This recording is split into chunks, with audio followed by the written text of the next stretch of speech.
everybody, I am David Tate. And I'm Sean Powell. And we invite you to join us as we continue talking through the text, exploring what Scripture does and doesn't say so that we can think biblically, live biblically, and be part of the solution that this world so desperately needs. Dust off your sandals and strap on your tassels as we climb up the mountain to unlock the 5 books of Torah in Season 1, the Sinai Sessions. Today we are going to be talking about Genesis chapter 32, verse 3 through chapter 36, verse 43, also known as Parashah Vayishlach, and he sent. And we're going to begin our episode, as we always do, by having Sean recap the previous week's content. And so, Sean, I'm going to set my timer here.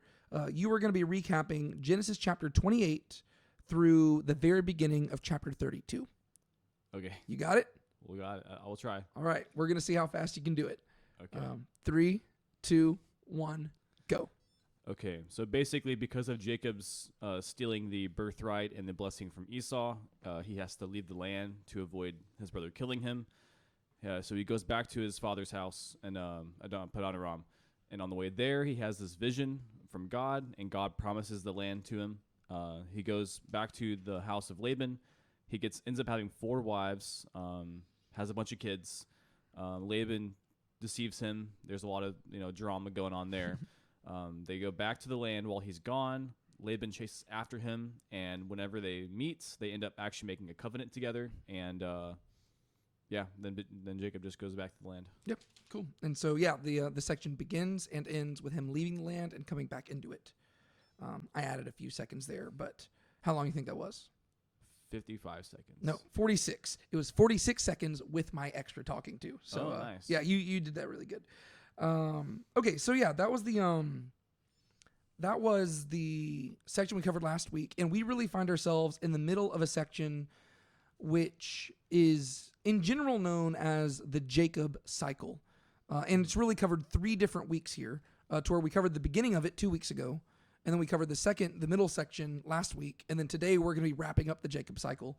And since I've mentioned it several times in the podcast, I figured that I would just kind of tell you a little bit more about what exactly it is. I know that you and I have talked about this in the past. Yeah. But basically, whenever you look at the Jacob story in Genesis, it is one of the most clearly structured stories in the book, which is weird for us because whenever we read through it, it almost feels a little bit jumbled, to where it all kind of just like flows together in a way that's it's not as clearly episodic as previous stories. Like with Abraham, you have clear episodes in the Abraham story where he's called. You have the Sodom and Gomorrah story, right? You have the covenant of circumcision. You've got all these different things where there are clear episodes in Abraham's life. And you can kind of do that with Jacob, but it is more clearly like a sequential story that flows through to where it all kind of blends together in a way. Sure. But it is very structured whenever you actually look at it. And it's not structured in a way that is very common to the modern American mindset when we come to story structures. We typically think in like 3-act structures where, there's this opening thing which sets up this conflict, and then there's this rising tension, and then there's this conclusion at the end. That's not really how, in general, that is how a lot of stories throughout history have been told. But one thing that Hebrew authors and a lot of ancient authors in general in the ancient Near East, how they would write things is in the form of chiasms. And we have chiasms nowadays. We mainly use them in poetry more than anything else.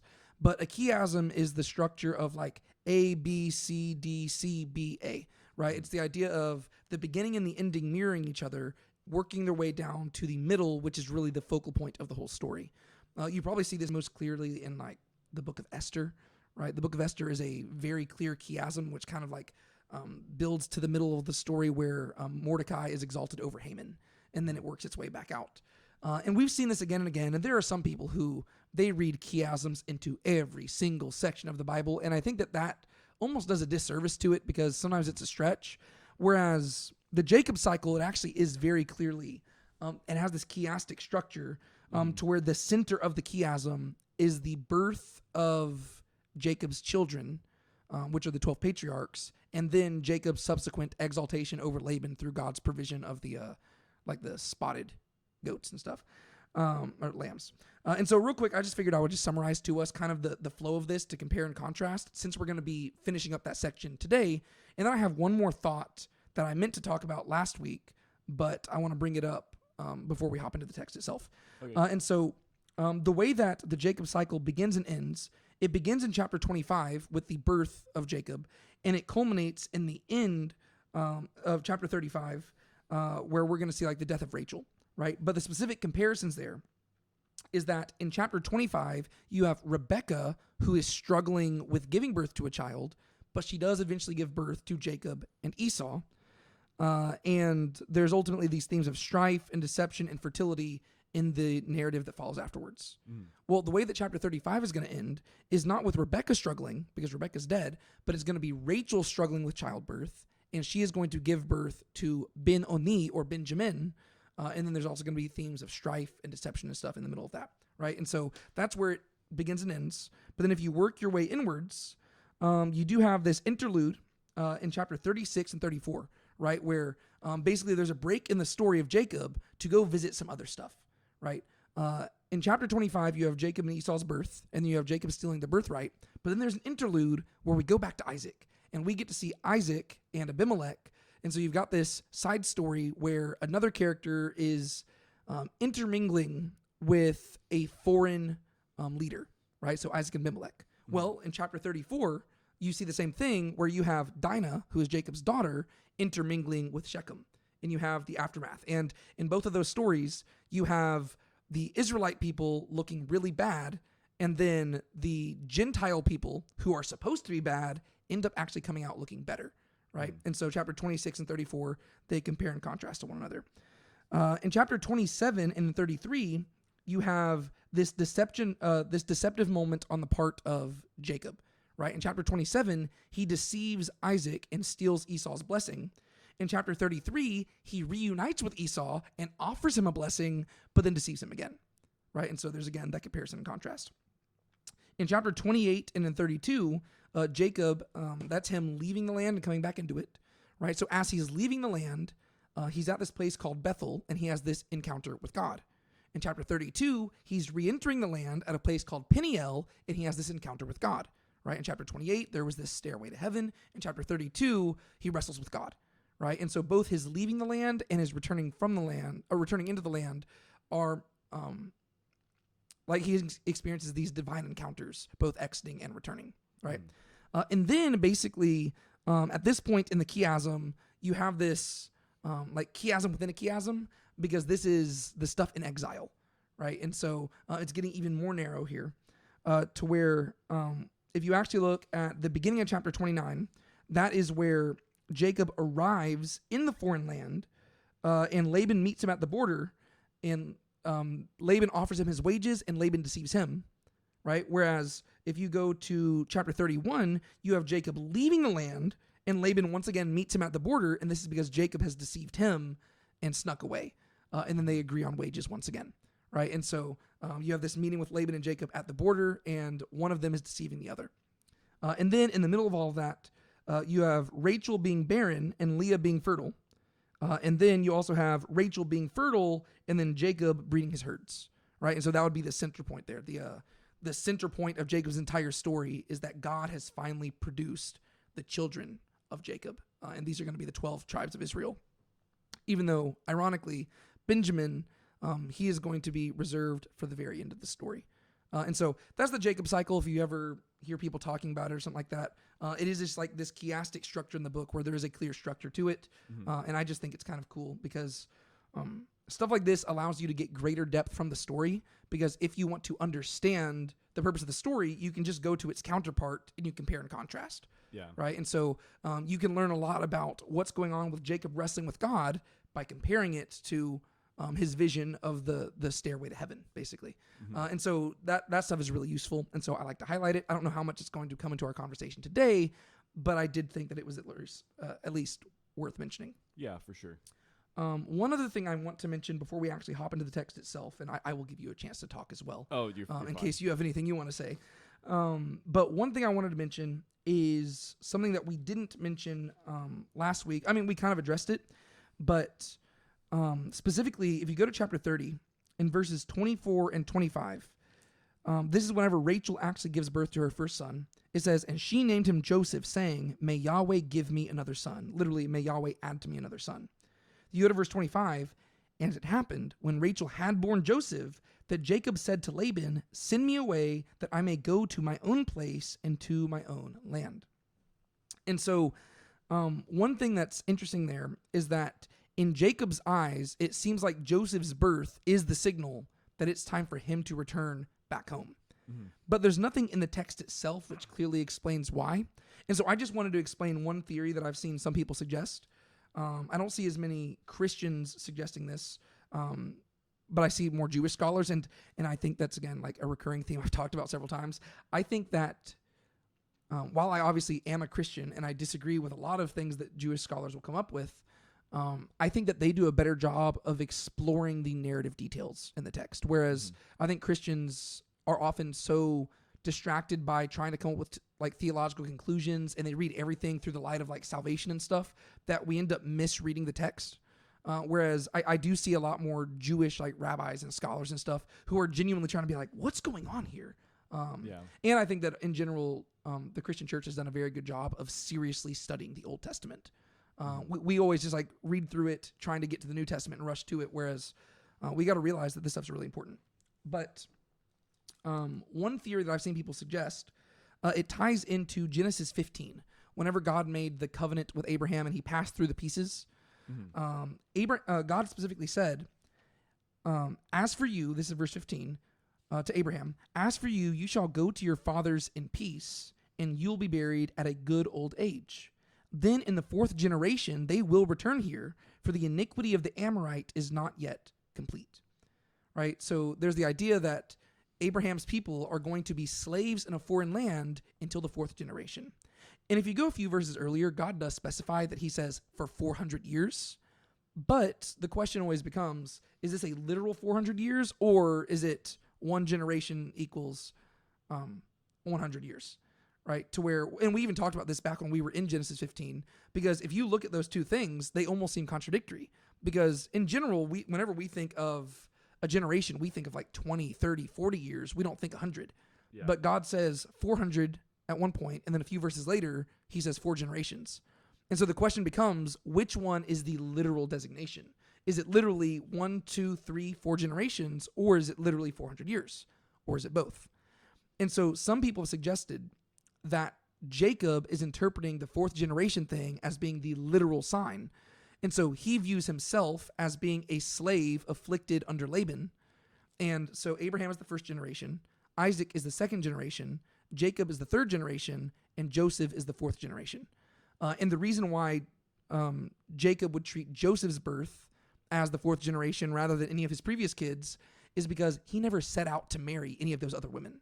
Right? Yeah. He set out to marry Rachel, and he got deceived into marrying Leah, and the only reason he got Bilhah is because Rachel was getting jealous and gave her over, and then the only reason he got Zilpah is because Leah got jealous and gave her over too. And so Jacob only ever set out to marry one woman, and that was Rachel.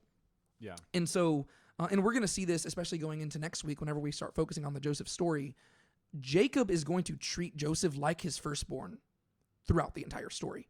And that's going to be the reason why his brothers hate him so much. It's because it's almost like Jacob's just insulting their mother and saying, is it like our mom doesn't exist? Are we nothing to you? Like, it's like Jacob treats all the other kids like his like redheaded stepchildren, and Joseph is treated as his firstborn. And so it's almost like right here, once Joseph is born, he says, well, it's been 4 generations. I guess it's time to return to the land. And you might even get the implication that Jacob thinks that he's going to be the one to actually inherit the land itself, right? Because that's the whole thing. After 4 generations, they're going to return to the land and they're going to inherit it.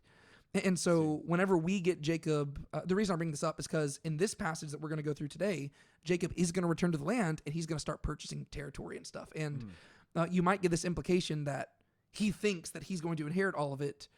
And then there's this cruel twist where by the end of his story, he actually ends up in Egypt.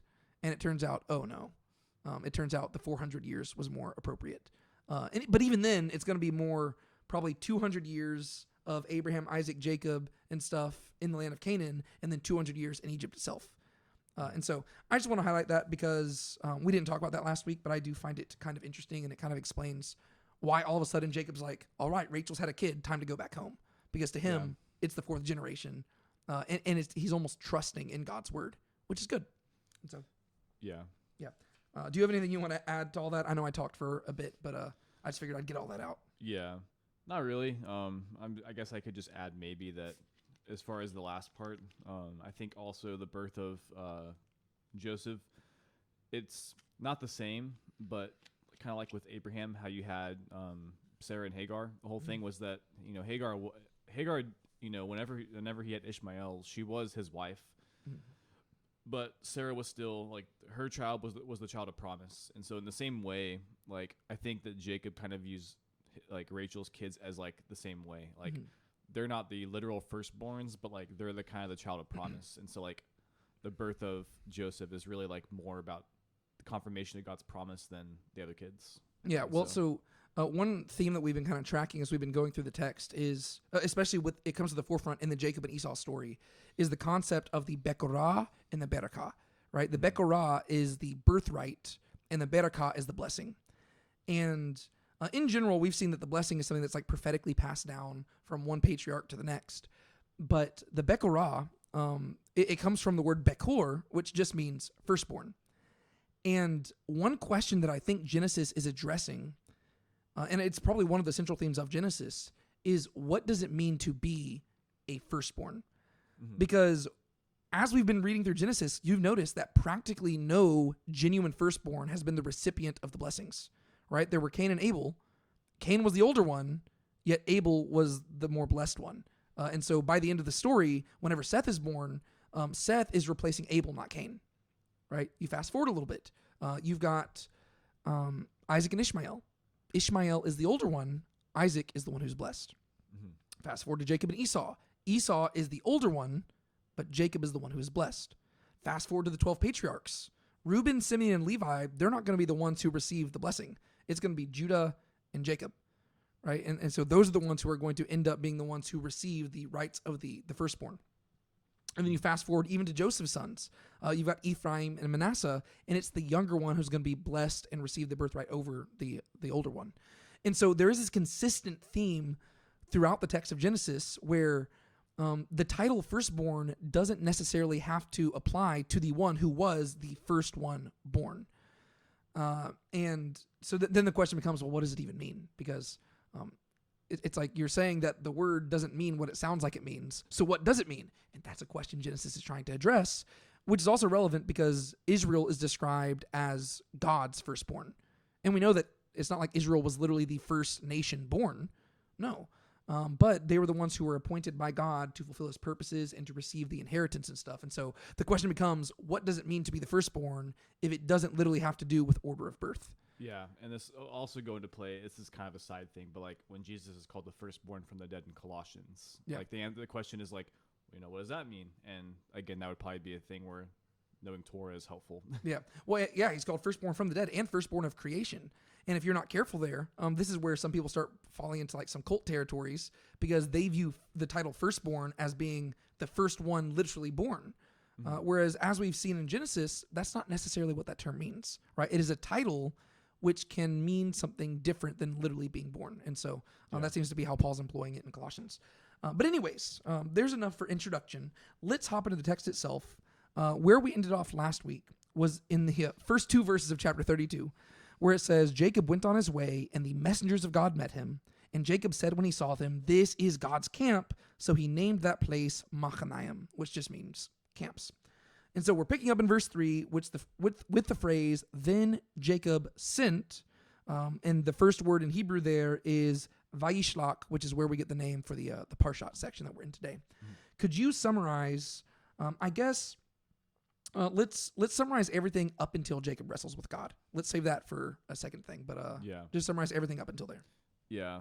Basically, Jacob just sends messengers ahead and, to go scout out, and they basically report back saying that, or he sends messengers to Esau with gifts and like to kind of butter him up. And the people basically come back saying, oh yeah, Esau's going to come meet you, and he's got 400 guys with him. And so Jacob freaks out, and he starts like kind of preparing for possibly being attacked by Esau. And yeah, it doesn't sound very great if you're Jacob. Yeah. Right? Because one thing that I think that we have to ask ourselves, if the center of Jacob's story is his experience with Laban, how did it affect him as a character? Right? Because what we're going to see is that both before and after Laban, Jacob is still a deceptive figure. And you might argue that he hasn't changed at all. But I would argue that he has. And the main thing that has changed him is the fact that he now knows what it's like to be at the receiving end of the deception. And he knows how much it stinks. And he realizes this is not fun. And he realizes how much he hates Laban for all the things Laban did to him. And now as he's returning into the land, he realizes that these are the very things that he did to his brother for years and years and years. He stole the birthright. He stole the blessing. Now he's returning into the land. And so even though he is going to still be a heel-grabbing deceiver, he does realize the cost of this. Yeah. And so as he's approaching, he realizes, okay, I need to suck up to Esau. And so he says, hey, go let my brother know that I've got all these amazing things and I would love to give him some of them. And then they come back and they're like, yeah, so Esau's coming and he's got 400 guys with him. If you're Jacob, that sounds like the worst case scenario. And so there is a lot of tension here to where I really love that the text draws this out for a little bit. Yeah. To where like it's not like if this were a different section in Genesis or a different story, you would almost expect Esau to show up in the very next verse. But instead, it's almost like the text allows us to just sit in the tension of it and experience it alongside Jacob. And you can just imagine him like sweating buckets as he's thinking, oh, what am I going to do? Like, I know God's blessed me, but I've got 11 kids. I've got 4 wives. I've got a lot of stuff, but he's got 400 men.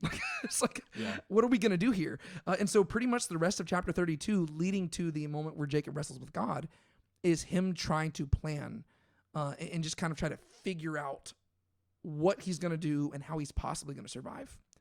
What are some of the things that stood out to you about this chapter? One thing that I don't know how important it is, but there seems like there's a lot of repetition with like camps, which I guess like is kind of first laid out in verse 2, where he says like this is God's camp, and he names that place Machanaim. But like for the whole thing, he's like setting up all these camps, and he's like kind of staggering everything out, and like I don't know that he's necessarily like what's the word? He basically just kind of like has like these waves of like you know, camps of people, and like he kind of spreads everything out so that, you know, Esau can't like destroy everything at one time. Yeah. Well, yeah, the idea is that he spreads them out so that if Esau does attack some, maybe some of them will get away, right? Jacob is starting to function like a military strategist, and he's trying to take things into his own hands. And I'm kind of glad that you highlighted the word camps there, because I do think that is intentional if you go back to verse 2, right? This is God's camp. So the story actually begins with him acknowledging that somehow God is in control of this stuff. But if you read the rest of the chapter, it doesn't seem like he believes that, because you don't get anywhere where God is the one telling him to split things into camps. Yeah. Instead, he's doing it himself. And I think that one thing you're supposed to be noticing as you read through the text is that this is a picture-perfect example of what it means for Jacob to be somebody who's striving, right? Because God has provided for him consistently since he left the land 20 years earlier. And he acknowledges that several times, but there seems to be like this dissonance in Jacob's head to where he can acknowledge that God has provided for him in the past, but in the present, he still always feels the need to provide for himself. And I don't know if you noticed that as you're reading through it, but like to me, that's what sticks out to me, to where even as you're reading through this, he even prays a prayer, right? I think this is the first time we've actually seen Jacob pray. And the prayer is actually, it's pretty amazing, right? Verse 9, it says, O God of my father Abraham, and God of my father Isaac, O Yahweh, who said to me, return to your land and to your kin, and I will prosper you. I am unworthy of all the hesed and all the emet, the truth, which you have shown to your slave. For with my staff only I crossed this Jordan, and now I have become 2 camps, right? Machanaim. Deliver me, I pray, from the hand of my brother, from the hand of Esau, for I fear him, lest he come and strike me down with the mothers and the children. For you said, I will surely prosper you and make your seed as the sand of the sea, which is too great to be numbered. It's actually a pretty amazing prayer. Yeah. But it's a very self-serving prayer, to where it does lack the like he is quoting God's words back to him, like you will see other figures like Moses and Solomon do later on in Scripture. but he's doing it in a much more self-serving manner. He's not saying, think of your people and your promise. He's saying, hey, you said you take care of me, and now you got to prove it. To where it's almost like him saying, hey, God, don't abandon me now. Like, you still owe me something. To where I feel like it's still missing the mark a little bit. Yeah. But at least he does pray. I think that's good. Mm-hmm. But I do think that you see just him striving, because as you're reading through it, one thing that stood out to me is how often, as you're reading through it, he's speaking on behalf of somebody else. I don't know if you know if I'm wording that correctly, but he's like turning to his servants and he's saying, okay, you go to Esau and you say this. And if he says this, you respond with this. Yeah. And then he goes to God and he says, hey, God, this is what you told me. And so now you need to do this. And then he turns to like his family. He's like, okay, now y'all go do this. And if this happens, you do this. And like, you see that he's like just strategically coming up with all these contingencies. And you really feel the anxiety that he's experiencing. And I think that all of that ties into him striving to provide for himself. Whereas in reality, the things that he acknowledges in the prayer that he prayed should be the thing which steals away his anxiety and causes him to just be like, oh, I'll be fine. Yeah. Like, do you think that God provided for you for these last 20 years just to let you die at the hands of your brother, who he actually allowed you to deceive? And like, I mean, because keep in mind, God made a prophecy about Jacob whenever Jacob was still in the womb, and all of that has been fulfilled. And so, yes, Jacob did deceive his brother, and Jacob did do all these bad things, but in the end, it's because God allowed it to happen, and God orchestrated it that way. And Jacob has acknowledged this. And so here this guy is, he's in his like mid-90s, and for 90 years, God has provided for him consistently. Yet in this moment, he's like, oh gosh, what can I do to provide for myself? And it's like, Jacob, you're missing the point. And I think this is going to set up why God shows up to wrestle with him. Because there's like, again, there's this dissonance to where he's like, yes, God has provided for me in the past, but I must provide for myself in the present. And I think that's probably why Jacob is also a very relatable character, because I think that's how a lot of us function. Yeah. To where we're like, well, I know God's provided in the past, but I got to do this now. It's like, well, no. He who was faithful in the past will be faithful in the present. Do you have any thoughts? Just adding on to what you're saying, just like, whenever I think of Jacob, I also do find him very relatable. And I think that also helps me like understand, like when I'm reading, like this prayer, I think that there's a temptation to be like, as Jacob's a bad guy, it's like, oh, well, he doesn't actually mean this. Well, I think that like when you're reading his prayer, I think it's clear that he means what he says. Mm-hmm. I think he probably does genuinely feel like he's unworthy of the stuff God's given him. I don't think he's like just making up like a good prayer. I don't think he's sucking up to God. Yeah, but it's still like this is why I say it's relatable, because like I think for a lot of us, like you can have like these kinds of emotions and they're real, but like at the same time you're just still not getting the point. Mm-hmm.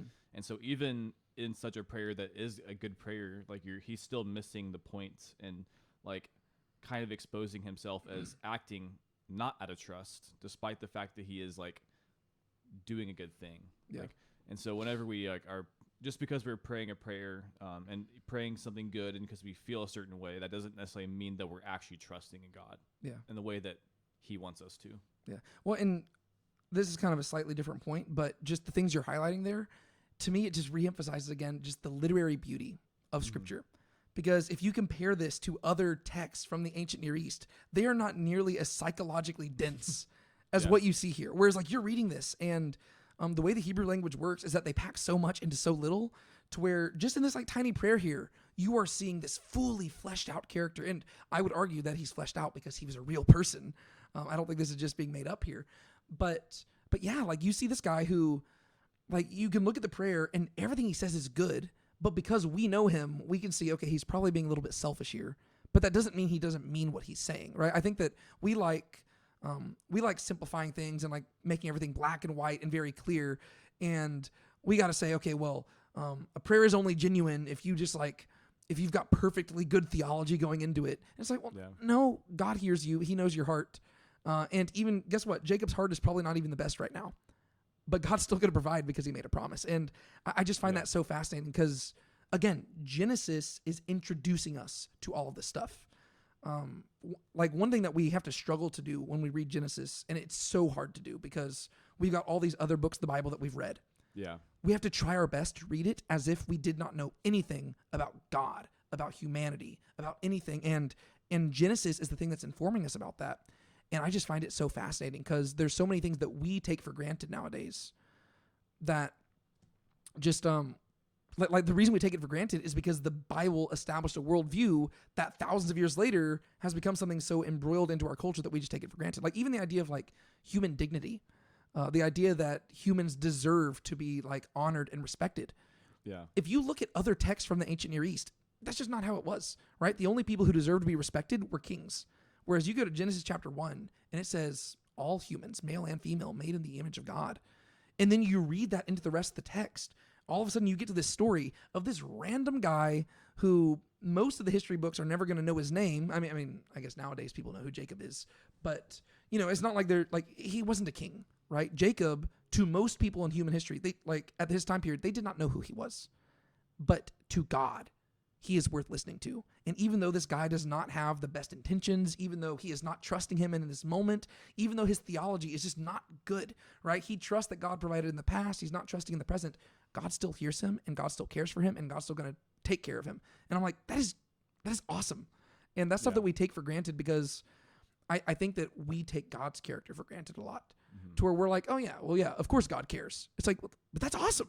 That's really cool. Like if you think of who God is and who we are, he really has no business caring for us. And if you've been watching Jacob's character, he is just like this, like you just kind of want to strangle him sometimes because of how deceptive and like even at the end of the story, God is going to provide and he's still going to deceive his brother again. Right.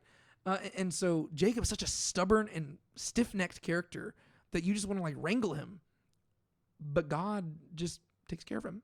And I just think that's really cool because that's stuff that we take for granted because we just assume, oh yeah, well, yeah, God's always going to do the right thing. But that's really cool that he does the right thing, right? I mean, like, because like that's supposed to be teaching us because we're supposed to look at how God treats people and say, oh, that's how we're supposed to treat people as well. I just find that really cool. Yeah, and to kind of like quickly like go like jump forward, you know, whenever we get to like Judges, whenever we see things like, you know, people did what was right in their own eyes. Like we talked about this throughout Judges, how that doesn't just mean like everyone was like doing the worst things possible. Yeah. It also means people were just simply, they weren't hearing God. So they were doing things the best way they thought possible, which could be good intentions. Yeah. Sometimes it could be that people are trying to do something, like trying to do the right thing, but they're trying to do it their own way because they don't know what else to do because they're not hearing God. And I think the same thing kind of going on here because as we've been going through Genesis, the big thing has been man has a seeing problem or hearing problem. Or man has a seeing problem, but they need to hear God to be able to see. And something we've been seeing about Jacob is that he hasn't really been hearing very well, and so he's still trying to do things in like the way that he sees fit. Yeah. Well, the way that I think might make more sense to like a modern like Christian, so like how we think, what you believe affects what you do, right? I mean that's something like if you go read like Paul's letters. Right. Usually he'll start off with a few chapters on theology, and then he'll get into a few chapters that we would call theopraxy, right? Whenever you actually see theology in practice. Yeah. So it's, you know, like Ephesians chapters 1-3, this is what we believe about God. Chapters 4-6, this is how it affects us. Colossians 1 and 2, this is what we believe about God. Chapters 3 and 4, this is how it affects us, right? In general, that's how the New Testament will function. The reason why is because if you go back to the Old Testament scriptures, that's exactly what Scripture is teaching us, right? What you believe affects what you do. But the thing is, we have a sight problem. And so if we are trusting in our own eyesight and what we see, well, we're going to end up believing the wrong thing and doing the wrong thing. Therefore, we need to hear God. We need to listen to him who sees correctly, and he will inform us how to walk down the path correctly. And so we need to let him shape what we believe so that we can therefore live in a manner that is in accordance with his good design. And so the Old Testament is just a much more physical way. Like, you know, it uses like the physical senses to communicate something that we see reflected in the New Testament as well. Yeah. But yeah, so we get to this, and this is Jacob's big plan here. It starts in verse 13. So he spent the night there, and he took from what he had with him a present for his brother Esau. The word there is actually just offering, right? So it's like the same word that later on, like Leviticus and stuff, it'll be like an offering to God. So he's giving it like a peace offering. A peace offering, yeah. He gives 200 female goats and 20 male goats, 200 ewes and 20 rams. What do you notice about that? Like just the 220. What does that suggest about what Jacob is trying to provide here? The fact that there's more females than males. like providing like more offspring. Yeah, so he's thinking long-term here, right? Yeah. He's not just trying to appease Esau in the moment. He is actually thinking about long-term prosperity for his brother, something that would legitimately, like it'd be a legit blessing. It's not just like it's not just like the equivalent of buying him like a fancy watch. It's like investing in stocks or something like that, to where he's trying to bless Esau long-term, to where he's not giving him more male goats than female goats. He's giving him more females because, you can do a lot more with a few males and a lot of females than you can with a few females and a lot of males, if that makes sense. Yeah. Right. Mm-hmm. And so he's thinking long-term here. And he gave them into the hand of his servants, every flock itself, and said to his servants, pass on before me and put a space between the flocks. I love this. So he commanded the first one in front, saying, when my brother Esau meets you and asks you, saying, to whom do you belong and where are you going? And to whom do these animals in front of you belong? You shall say, these belong to your servant Jacob. It is a present sent to my lord Esau. And behold, he also is behind us. Then he commanded also the second and the third and all those who followed the flock, saying, after this manner you shall speak to Esau when you find him.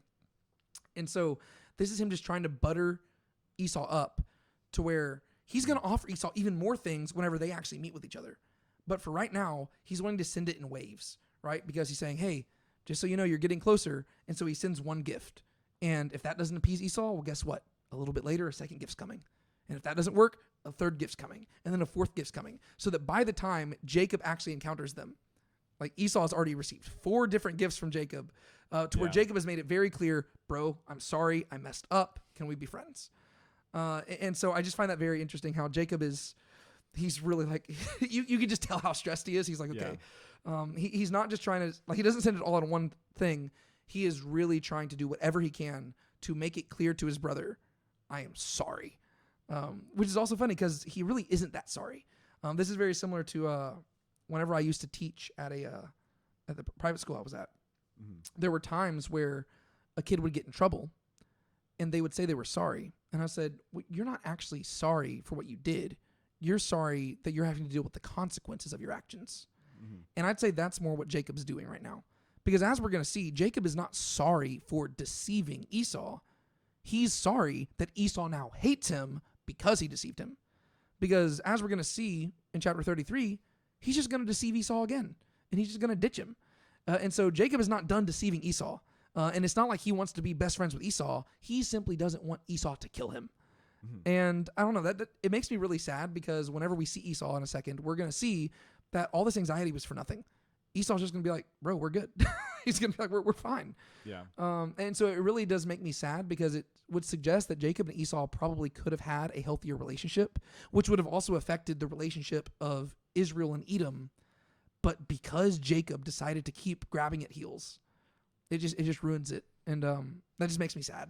Yeah. And actually it would have been even more than just Edom because, I mean, several nations come from Esau's, yeah, like the Amalekites, even the Amalekites and stuff.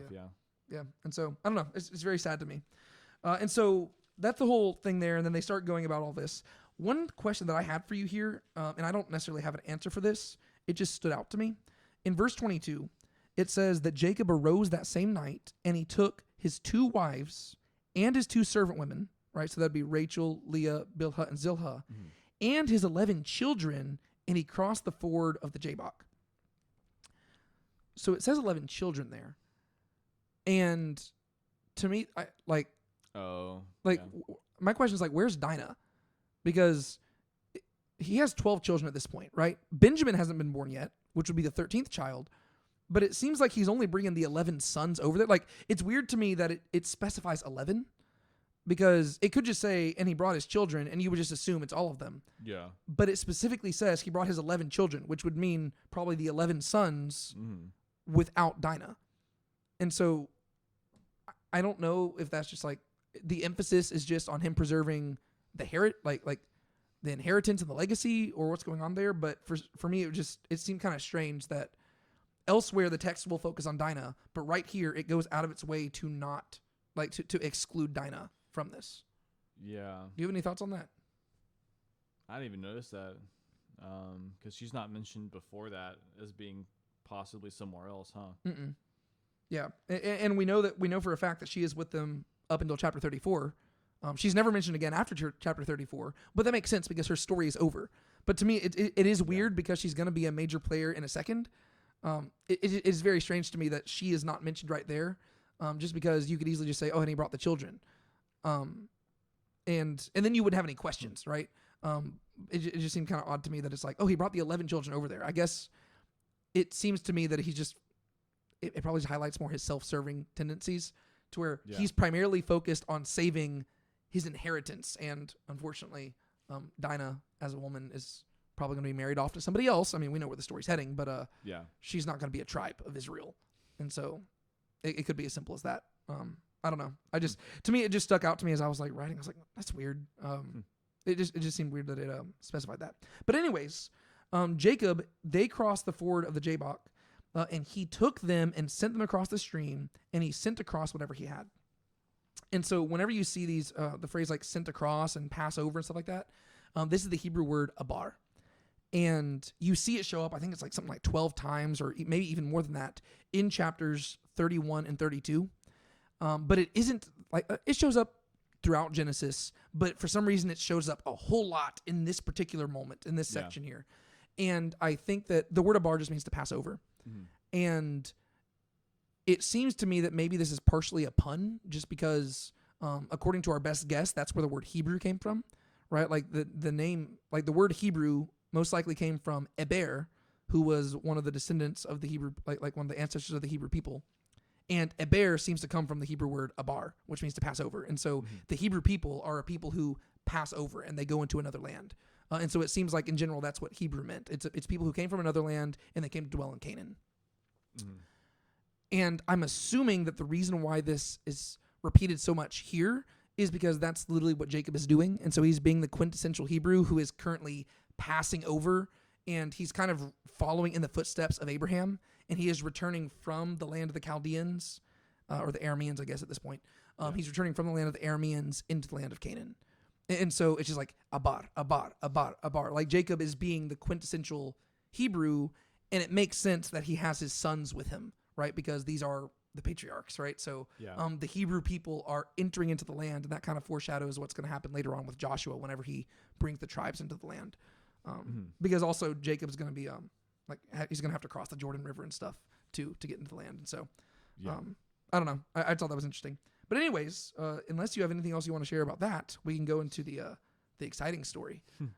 We can go ahead. All right. Jacob wrestling with God. What happens?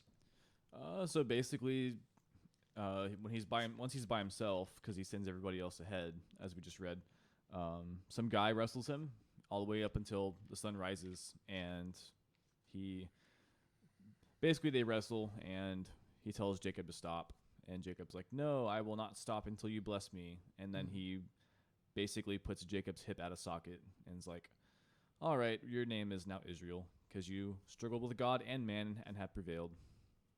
Yeah. That's pretty much it. Yeah, and then Jacob stops wrestling, and then they walk down the hill, and the sun rises. It's a very weird story, and I kind of spoiled it at the beginning because I said Jacob wrestles with God, but the text itself never explicitly identifies the man as God. That is more an inference that we take from Jacob's conclusion, right? Because at the end, Jacob calls the place Peniel, which means face of God. And it says, I have seen God face to face, yet I have survived, basically. And so Jacob seems to think that the man he was wrestling with was God. That seems to be the conclusion he arrives at, and so we would read that back into it. But the text only ever calls him a man, right? A man shows up, he wrestles with Jacob, and that's what goes down there. And so, would you agree that this is probably God? Yeah. Like just in like a theophonic form? That's what it seems like. Yeah. I like we've talked about before, I don't know the technical term, but the kind of the theology of how God interacts on the physical world is kind of not fully fleshed out in the Old Testament. There's definitely a high degree of mystery around it, which is fine. So we don't actually know exactly what's going on, but whether it's, it seems like in some form this man is God. Yeah. And I think that there might be evidence for that, because one thing that stuck out to me as we were reading, I mean, there obviously is evidence because that's what Jacob seems to conclude. But another thing that stuck out to me as we were reading through it is the emphasis on the sun. Specifically, in verse 24, it says, Jacob was left alone, and a man wrestled with him until the breaking of the dawn. And then you fast forward to verse 26, the man says to him, let me go, for the dawn is breaking. But Jacob said, I will not let you go unless you bless me. But then you fast forward to verse 31, immediately after Jacob says, I have seen God face to face, yet my life has been delivered. And it says in verse 31, and the sun rose upon him just as he crossed over Penuel. And keep in mind, Penuel and Peniel, they're a reference to the same thing.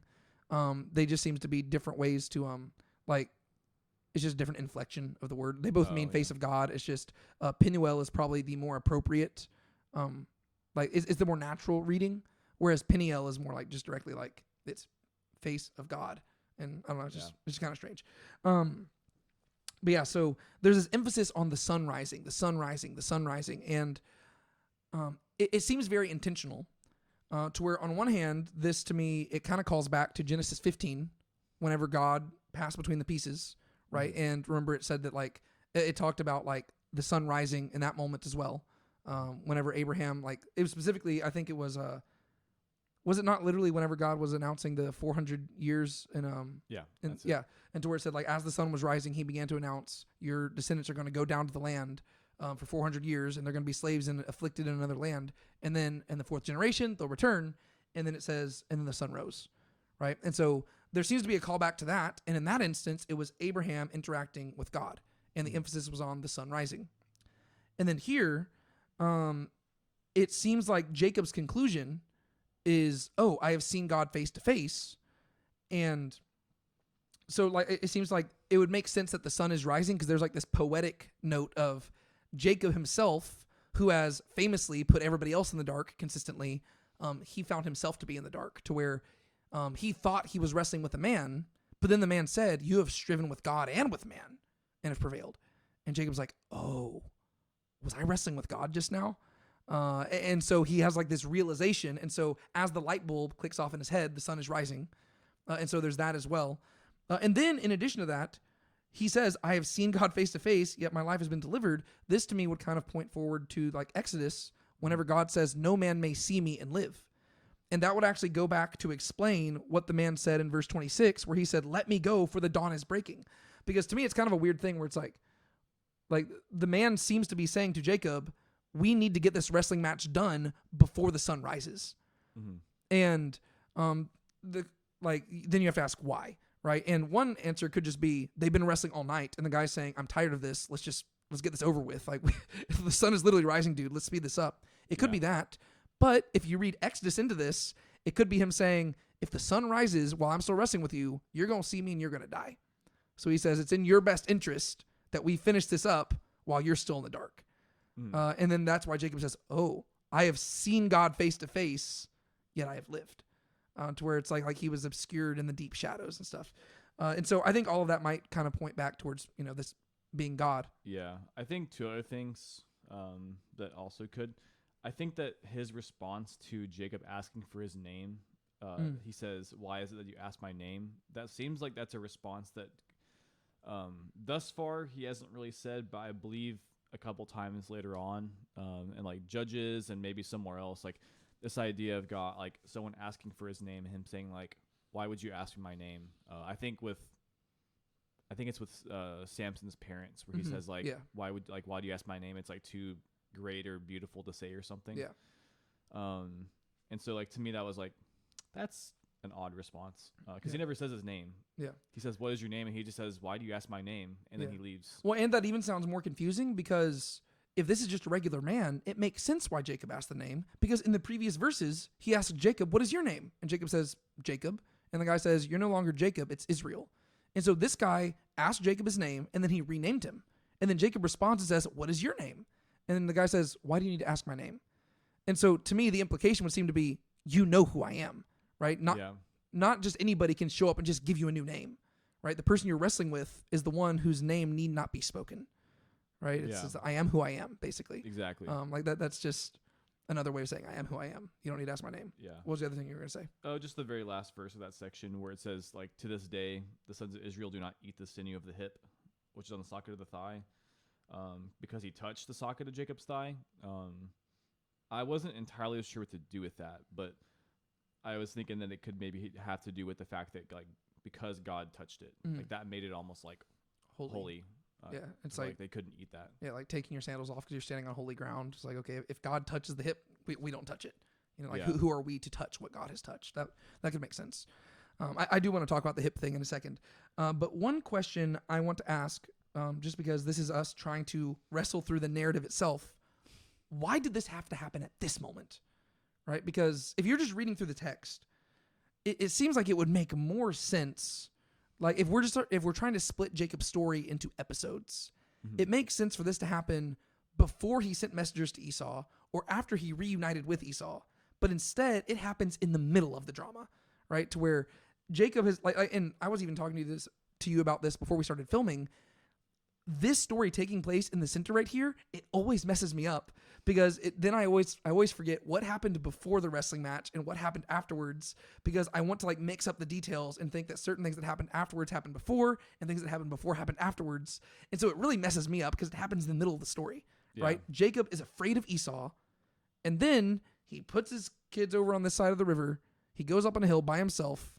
He has this wrestling match and then he just crosses the river and goes and meets Esau. Why does this story need to happen right here? Yeah, I guess I have a couple things to say. One, from a practical standpoint, I guess it makes sense because this is the first time he's like by himself, and so like this is more like between him and God, and so this is like this is practically speaking a good time for them to show up and do this. I also think similar to what we talked about with the chiasm stuff, another thing that is common in like Hebrew / ancient Near East, just like ancient literature. I don't know if it's as much common nowadays, but there's chiasms, but there's also this like sandwich structure. I know that we used to talk about this a lot in Mark. But the whole thing is that a lot of times you have a story that starts and then there's this other mini story inserted in the middle, and you're like, what's that for? But then after that story, it resumes back. Like there's the fig tree example where there's the fig tree and then he goes and cleanses the temple and then it goes back to the fig tree. And you're like, what's going on there? But the whole thing is that story in the middle is kind of supposed to be giving you insight into like, that's what this is really all about. Yeah, it's the meat of the sandwich. It's the meat of the sandwich. And so in this case, this is kind of reminding us and Jacob, but when you start starting from, well, it's really starting from since chapter 25, but in this chapter in particular, from Jacob going back into the land all the way through to Esau, to him actually meeting Esau,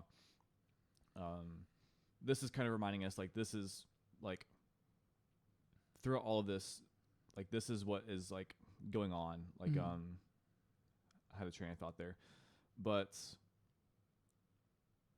like it kind of gives us insight into like Jacob's motives and the way Jacob's been actually like the way he's been acting. And so, you know, like we talked about before earlier in this chapter, you know, it's not like everything he's saying isn't bad, but as you're reading through, because a lot of the stuff he's doing is practical. You know, if he genuinely thinks that his brother is going to show up with 400 men, is going to actually attack them, it makes sense that he would make preparations. But as you read and you get to this, I think that God's trying to tell us that there's a problem. Yeah. And he's trying to tell Jacob there's a problem. And Jacob has not learned his lesson. I also think this is probably narratively an important point because this is the point where he is crossing back into the land. Yeah. And so it makes sense that God needs to teach him a lesson before he enters the land because he needs to know what's at stake and what's, you know, he needs to, you know, put Jacob in his place and reminds him basically of the story that he's a part of and what his role is. Yeah. Yeah. So this is basically the big moment where God interprets Jacob's life for him. Yeah. Right. To where it's really, this story is just, it's a living parable that basically encapsulates what Jacob has been doing his entire life. And I think the reason why it's sandwiched in between the Esau story is because at the beginning of chapter 32 and then throughout chapter 33, Jacob is so afraid of Esau and he is striving to provide for himself. And the reason why is because he's stressed out about what his brother will do to him. And I think what God is communicating in the middle of all of this is, Jacob, Esau isn't the one you need to be afraid of. You need to be afraid of yourself because you are your own worst enemy. You are the problem. You are the one who is striving with God and with man, and the thing is, you're succeeding, right? Because you keep one-upping man, and the reason you're one-upping man is because God is providing for you, right? Because God is the one providing for Jacob through all of this, and God is making his way successful. And that would be good if Jacob submitted to God, but he's not submitting to God either, right? And so that's kind of what we talked about before, and what we're going to talk about afterwards, is that Jacob is not getting the message, right? He acknowledges that God has provided in the past, but he refuses to acknowledge that God will provide in the present. And he says, you better keep providing in the future. And so Jacob, he acknowledges the reality of what God has done, and he holds God accountable for what God will do, but in the present, he always feels the need to provide for himself. Yeah. And so in this story, God just like interrupts it and says, Jacob, Esau isn't who you need to be afraid of. You need to be afraid of yourself. You know what? I can't even call you heel grabber anymore. You're not Jacob, you're Israel, because you are wrestling and strive. Like the literally word, it's really to strive with God, right? It's a different word. Whenever it says that somebody wrestled with him, it's a different Hebrew word than what you see with Israel. Even though the word could be translated as to wrestle with God, but more literally it's to strive with God, right? It's like this guy who he keeps fighting for something where he really could just sit back and chill. And all of these things, like he would not have to be worrying about Esau if he had simply trusted God to begin with. Because before he was born, God had already planned that Jacob would be the one to receive the covenant. But instead, every step along the way, he has been striving with God and with man. And he's been feeling his way like a serpent. He's been craftily sneaking his way to the top, but the top was already his to begin with. Like he was already going to receive it. Yeah. And even though God has promised him all these things, he still feels the need to be like, God, you better do this. And God's like, I already said I would. Like it's a very weird thing to do, right? It's like if, my wife and I, we pledged ourselves to each other in marriage, and she promised, like, I'm going to be faithful to you. And it's almost like if every day I was like, hey, you better be faithful to me. You better be faithful to me. You better be faithful. It's like she'd be like, do you not trust that I'm going to be faithful to you? Like, it's just a weird thing because it's like, yeah. Well, and also, like, add to that, she's never given me any reason to doubt her faithfulness, right? And then it's like if I'm constantly feeling the need to try to earn her faithfulness, and it's like she'd be so confused, like, I've never given you a reason to doubt my faithfulness. I promised you I would be faithful. And for some reason, you keep feeling the need to like earn my faithfulness. It's like, it was already yours. Like, it's like this weird thing, but that's what Jacob's doing. He's constantly wrestling and fighting, and he feels the need to provide for himself. And so in the middle of the story, God just shows up and says, Jacob, stop. And you see that literally like embodied in it to where they're wrestling all night. And keep in mind, Jacob doesn't even know who this guy is. Jacob was by himself. Some random guy showed up, and rather than asking any questions, Jacob just started fighting. Right? And they're fighting all night. And finally the guy says, dude, you need to stop. And Jacob says, I'm not letting go until you bless me. And the guy's like, okay. And then I love that he just reaches out and he pops the hip out of socket. What does that tell you about the guy that Jacob's been wrestling with? Like, what does that tell about him? The fact that he just reaches out and just pops it out of socket. Well, first it shows that he's like kind of crazy strong. Yeah, well, it shows you that he could have won the battle from the beginning. Oh, yeah, right? True. Yeah. And so whenever it says that you have wrestled with God and with man and have prevailed, it's not saying that Jacob is stronger. Like in Hebrew, it's literally you have proven yourself able, right? So it's not saying that you like had victory. The idea is that Jacob has proved himself competent. And so it's not that Jacob has been outwitting God and outsmarting God, and that this wrestling match should have literally been going on all night. It's that God has been entertaining him to where it turns out that this wrestling match was nothing for God, right? He just reached out and just popped it out of socket. But then, even then, Jacob refused to let go, right? That's when it specifically says, like he popped the hip out of socket while he was wrestling with him. And so Jacob's hip is already dislocated. This is in verse 25. And then verse 26, let me go for the dawn is breaking. But he said, I will not let you go unless you bless me. So this man has already proven that he is way stronger than Jacob and that he could literally defeat Jacob at any moment. Jacob is now got a fully injured leg and he's like limping and stuff. And the guy says, dude, you need to give up. The dawn's about to break. And Jacob says, I'm not letting go until you bless me. Which is a ridiculous thing to say because you know that you are outmatched. But Jacob says, I am not going to give up. And this just perfectly embodies who Jacob is. He's a guy who just doesn't know when to stop, and he doesn't know how to accept mercy when it's been given to him. Yeah. Because this guy, if he just popped out his hip like that, that means this guy could probably just easily kill him right now. But Jacob doesn't acknowledge that. Instead, he says, I am not letting go until you bless me. And then the guy says, what's your name? Jacob. Okay, you're not Jacob anymore. You're Israel. Because that's all you do. You just wrestle and wrestle and wrestle, and you don't know when to tap out. And so it's a perfect picture of exactly what Jacob's story is, both big picture, but also what he's doing right now with Esau. Because even after this story, what's he going to do? He's going to keep heel grabbing, and he's going to still deceive Esau, and he's still going to be trying to provide for himself. And then eventually he's going to slightly give in, but this is really going to be Jacob's story until the day he dies. And then it's also going to be Israel's story as well. Right? Because whenever you read through the rest of the Old Testament, they're going to do just like Jacob. And they're going to constantly wrestle and constantly strive and constantly try to provide for themselves. And God's going to be like, guys, when am I going to have to pop your hip out of socket? And then he's going to do it. And they're going to say, you got to keep blessing us. It's like, it's just aggravating. And so I really love this story because it's the perfect image of just like this is the biblical story. It's our story as well, right? Just summarized. Like we are people who wrestle with God. Do you have any thoughts? I actually don't think so. I think you summed it up pretty well. All right. So final question about the story before we move on. Why the hip and what's the deal with that? Because it seems important, right? He pops the hip out of socket and even throughout the rest of Genesis, we're going to see that Jacob's like leaning on his staff and he's going to limp the rest of his life. So this moment right here, it becomes a defining characteristic of Jacob. Why do you think that imagery is so significant? I guess I could think of two things. I think the first thing I think of is just the fact that it's like you said, like how he's going to walk with a limp. It's going to be something that he's going to always be remembering as anytime he walks. So it's going to be like a constant reminder of his striving. I was trying to think if there was any kind of a connection with like the hip and like the groin and like the promise of the seed and stuff, but I'm thinking more just like how it's more of a constant reminder of his struggling. Yeah, one thing that I tied it to, and this might be reading too much into it, I don't know, but going back to the verse that we reference all the time, Genesis 18, with Abraham and his descendants being charged to keep the way of Yahweh, right? The imagery that you're supposed to be thinking in your head is that these are the ones who they guard the path that leads to God. And so that means they have to walk along it themselves, right? And so Jacob, he is going to be the patriarch of Israel, right? To where the 12 tribes come from him. His name right in this story is changed to Israel.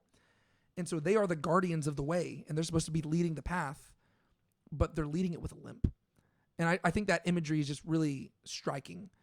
The idea is like the ones who are leading us down the path that leads to God, they're limping the whole way.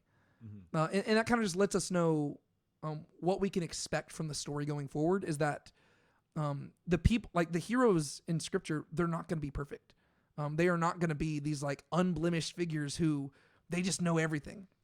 We're waiting for that figure to show up, right? Because way back in Genesis 3, God said there is going to be this seed who comes from the woman, and he's going to be the one who crushes the serpent.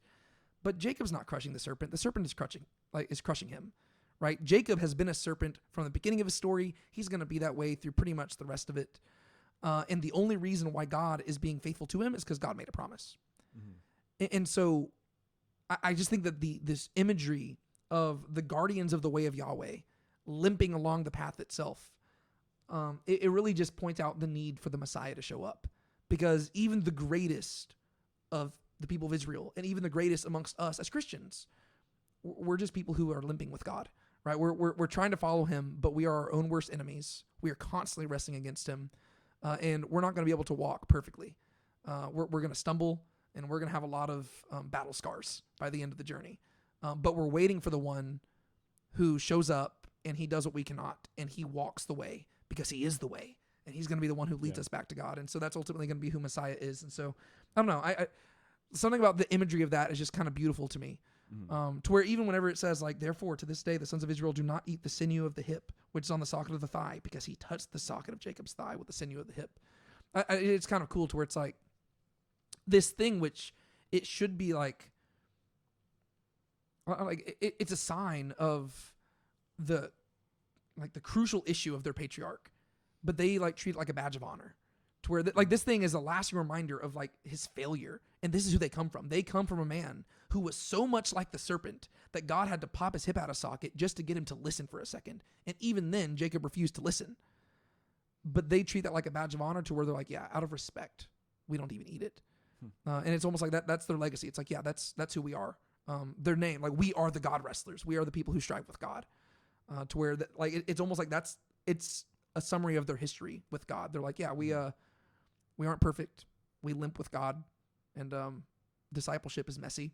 And it's, like, whenever you look at the church, whenever you look at the people of Israel, they're just going to be filled with a bunch of hypocrites who are not going to be doing the right thing, and they're claiming to follow God, but they're really not, and they're acknowledging God's provision in the past, and they're singing songs about his provision in the future, but just like Jacob, they just feel the need to provide for themselves, and they're their own worst enemy, and they're always biting their own tongue, and I don't know, like, that's kind of what stood out to me there. I was like, oh, like, Yeah. there could be something to that, to where it's just limping along the way.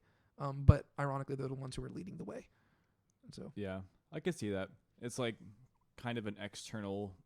It's kind of an external parallel to the whole, like, Jeremiah, like, the heart is, like, sick thing, where it's like there's this kind of limp that man has that they have no, like, way to cure themselves of. Yeah, which I think I even highlighted this in the past, where in that passage with Jeremiah, when he says the heart is, like, sick, like the word is the word for heel, which is where the word Jacob comes from. Like, it's like the heart is literally a heel. It's twisted, because it's talking about, like, the curved, like, it's Yeah, I think. yeah. So it's literally like our hearts are like Jacob's heart. We're heels, and so that imagery is there.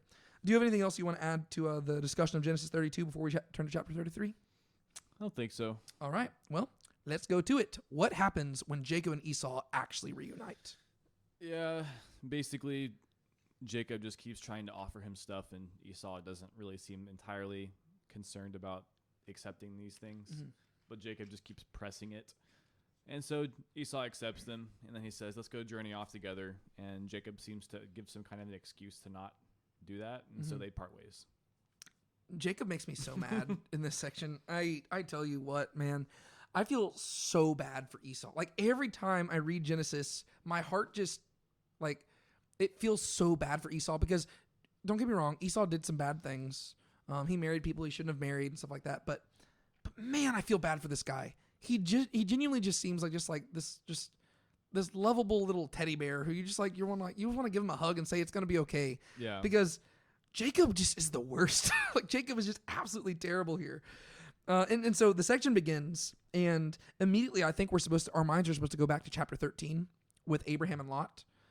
Because with Abraham and Lot, whenever they had to separate, it said that they both lifted up their eyes and they saw, right? And so in that case, one of them saw very clearly and one of them saw very poorly, right? Lot lifted up his eyes and he saw Sodom, and he's like, wow, that's like the garden of God. And so he picked there to go live there. Did not go well for him.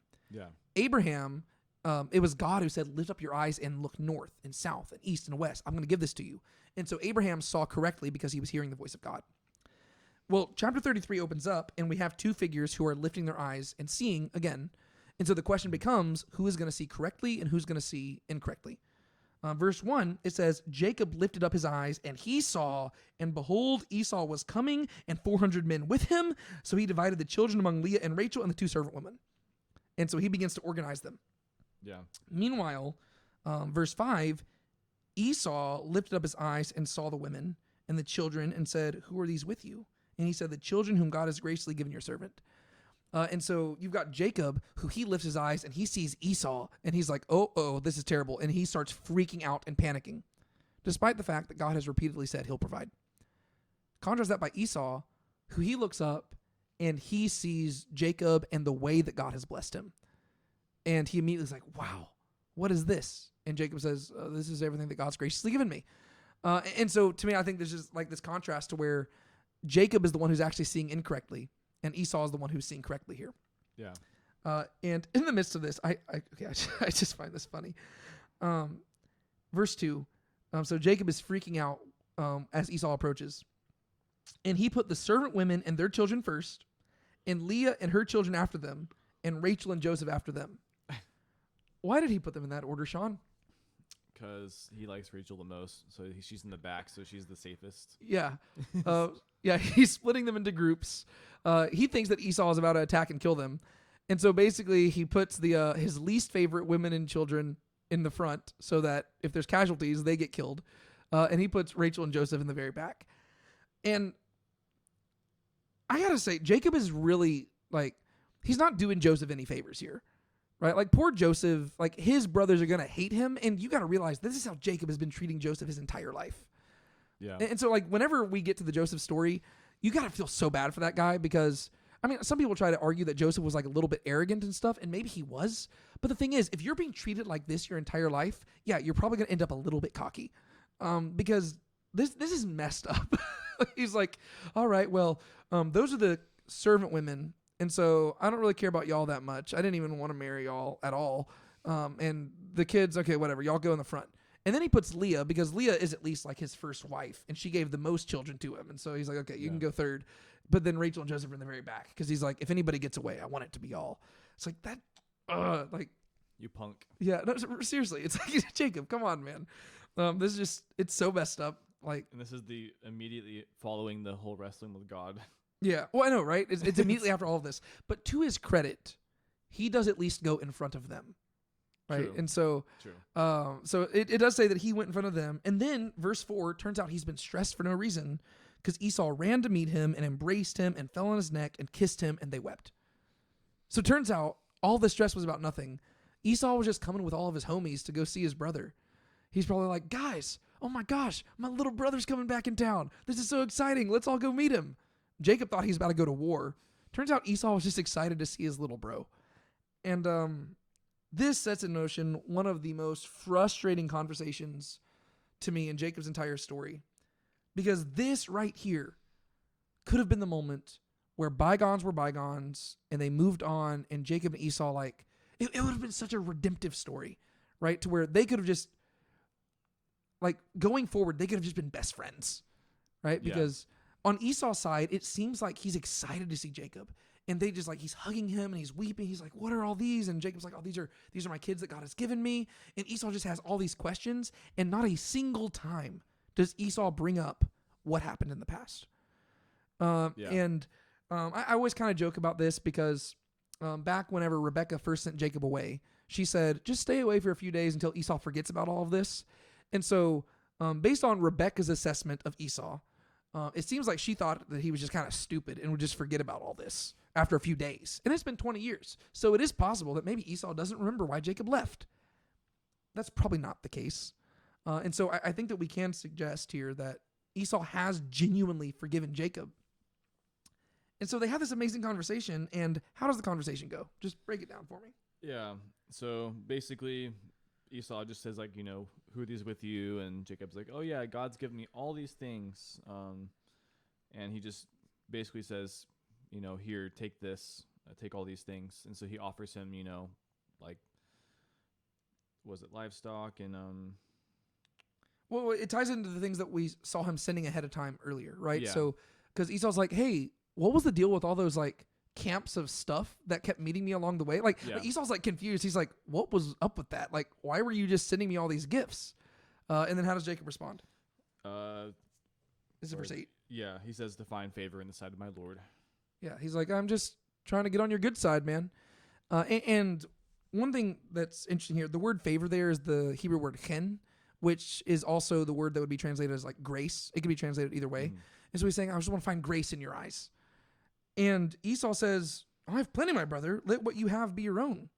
And Jacob said, no, please, if I have found favor in your eyes. So he repeats it again to where he's like, no, I just want your grace. I just want you to be gracious to me, to where you can see that Jacob, like, he clearly has in mind what happened 20 years earlier. He says, I just want to make sure we're good. And Esau's like, it's almost like Esau, he doesn't even want to acknowledge it. He's like, oh, Jacob, I have more than enough. Like, just keep whatever you have. And Jacob's like, no. I want to make sure we're good. It's like Jacob's like, you hear what I'm saying? Like, it kind of reminds me of whenever Abraham was buying the land after Sarah's death. And you could tell that him and, like, what was it, Ephron the Hittite? Elon or no? I forget the guy's name. Yeah. But whenever they were talking back and forth, you could tell that they were kind of having, like, business talk to where it's like, you get what I'm saying? What is 400 shekels between me and you? It seems like that's what Jacob's trying to do, but Esau is just being he's a very simple man, right? And he's not thinking duplicitously or anything like that. Like, Jacob's like, I just want to make sure we're good. And Esau's like, why would we not be good? Like, it's like he's forgiven Jacob so long ago to where he's like, why would we not be good? Like, I don't need anything. I got 400 guys with me. I'm fine. Like, I've got more than enough. And Jacob's like, no. I want to make sure that we're good. Wink, wink. Yeah. And so again, he's striving, right? He says, then take my present from my hand, for I see your face as one sees the face of God, and you have received me favorably. Please take my blessing, which has been brought to you, because God has dealt graciously with me, and because I have everything. And then it says, thus he urged him, and he took it. And so Jacob ends up pressing him, and says, like, brother, like, I just want to make sure that we're good. And so please, even if you don't want it, just take it for me, just so I can have peace of mind. And so Esau reluctantly takes it. And again, it just feels so messed up to me, because this is, again, it ties into Jacob wrestling with God. This is what it looks like to strive with man. Esau has offered him total forgiveness, to where Esau seems unwilling to even mention what Jacob has done in the past. Yeah. But Jacob, he can't move on past it, right? He can't accept the forgiveness for what it is. He cannot accept grace as a free gift. He feels like he has to earn grace. He's like, no, I want you to be gracious to me, so let me pay you off. And Esau's like, what? Like Esau seems confused, because that's not how grace works. That's not how forgiveness works. You don't earn it. It has to be given. And so Esau's like, I've got enough. I don't need anything. And Jacob's like, no. I want to earn this. I want to do right by you. I want us to make sure that we're good. I want you to be gracious to me. And Esau's like, I mean, I guess if you insist. Like, it just feels so messed up, because it cheapens what Esau has done. Because Esau was wanting to freely forgive and just be gracious, yet Jacob felt the need to purchase the freedom. And that's just, that's not how it works. Yeah. I think even just like for us, I think we can kind of understand to some degree, like, there is this like amount of like uncomfortableness that goes along with like money in certain situations. Like, there's not really a one-to-one scenario for this, but like, this is almost like as if you or your siblings stole like, not $20, but like stole money from you like 20 years ago, and then like you're like, you've already like forgotten about it. You know, you don't need the money. You're good. And then your siblings just kind of like shoving money in your face. Yeah. It's like, I would feel very like, it would just feel weird. Yeah. It's just money. Well, you know, like, no big deal. Don't worry about it. It's like, well, no, take the money. It's like, well, now it's awkward both ways. Like, it's awkward to take it, but it's awkward to not take it. Yeah. Well, you're making a big deal out of something that could have just been left in the past, right? And you're cheapening the act of forgiveness that was given. And this actually ties into stuff that we see in the New Testament as well, where Paul talks about how if something is earned, it is no longer grace. Now it's a wage. And that's what Jacob's doing here. He's turning something gracious into a wage, to where he's wanting to earn it, and he wants it to be payment. It's like, hey, well, I know I stole stuff from you, so I'm going to pay you back. Whereas Esau's like, I didn't need you to pay me back. I've forgiven you. It's like, but I understand it, because again, Jacob is very relatable here, because I've been like this before, to where there's been times where I have wronged somebody and they have just forgiven me, and I honestly hated it. I was like, no, I want to do something to like make up for it. Like, I want to do something to repay you for, like, I mean, I did something bad to you. I want to do something to pay you back. Yeah. And they're like, no, it's fine. And I'm like that is actually worse, because it's like the whole like heaping burning coals upon a person's head, to where you're like, you've just repaid my evil with kindness, and I don't know what to do now. So I get where Jacob's coming from, because it's been 20 years, but again, Jacob isn't genuinely remorseful, right? He is simply trying to avoid the consequences of his actions. And I think the reason why Jacob is not willing to accept Esau's forgiveness is because he doesn't understand it. Because this ties into something we talked about last week, I believe. But Jacob is the type of person who I don't think he knows how to see the world from another person's perspective, right? I think he severely lacks empathy, because I think that he finds himself incapable of believing Esau's forgiveness, because he would never give it out like that, right? Like, even with God, like we talked about this in chapter 28. God said, I'm going to do all these things for you. And Jacob says, if you do all those things for me and more, and you bring me back to the land, then you'll be my God. And Jacob has held him to that, to where Jacob, he can't accept a free gift because he knows he would never offer a free gift. And so it seems like, to me, in Jacob's mind, he always thinks there has to be, some devil in the details or something like that. There's got to be some hidden agenda or some footnote in the contract that ruins all of it. And because that's always what he's doing, right? He is kind of like a genie coming from a lamp who always has a hidden agenda. and he might say one thing to somebody, but he'll mean something else. And whenever he was with Laban, who he spent the last 20 years with, he met somebody who was exactly like that. And so if anything, it reinforced that that's just how he views the world, right? He thinks that the world is filled with people like him and Laban. And so whenever people are trying to be gracious to him, I got something in my eye. Whenever people are trying to be gracious to him like God or like Esau, he doesn't know what to do with that because he's like, I would never be gracious like that. And so he always thinks there has to be like a hidden agenda. Mm-hmm. And we're going to see this picked up with his sons, right? Whenever Joseph tries to forgive Jacob's sons, they're going to say, no, he's not going to actually forgive us. He's just waiting till dad dies. And once dad dies, then he's going to kill us. And there could be something where Jacob is thinking that too, because technically Esau did say that after Isaac died, he would kill Jacob, and Isaac isn't dead yet. And so in the back of his mind, Jacob could be thinking, maybe Esau hasn't forgiven me. Maybe he's just waiting till dad dies, and so I need to pay him off now.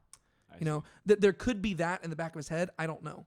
Mm-hmm. But it drives me absolutely insane because what ends up happening after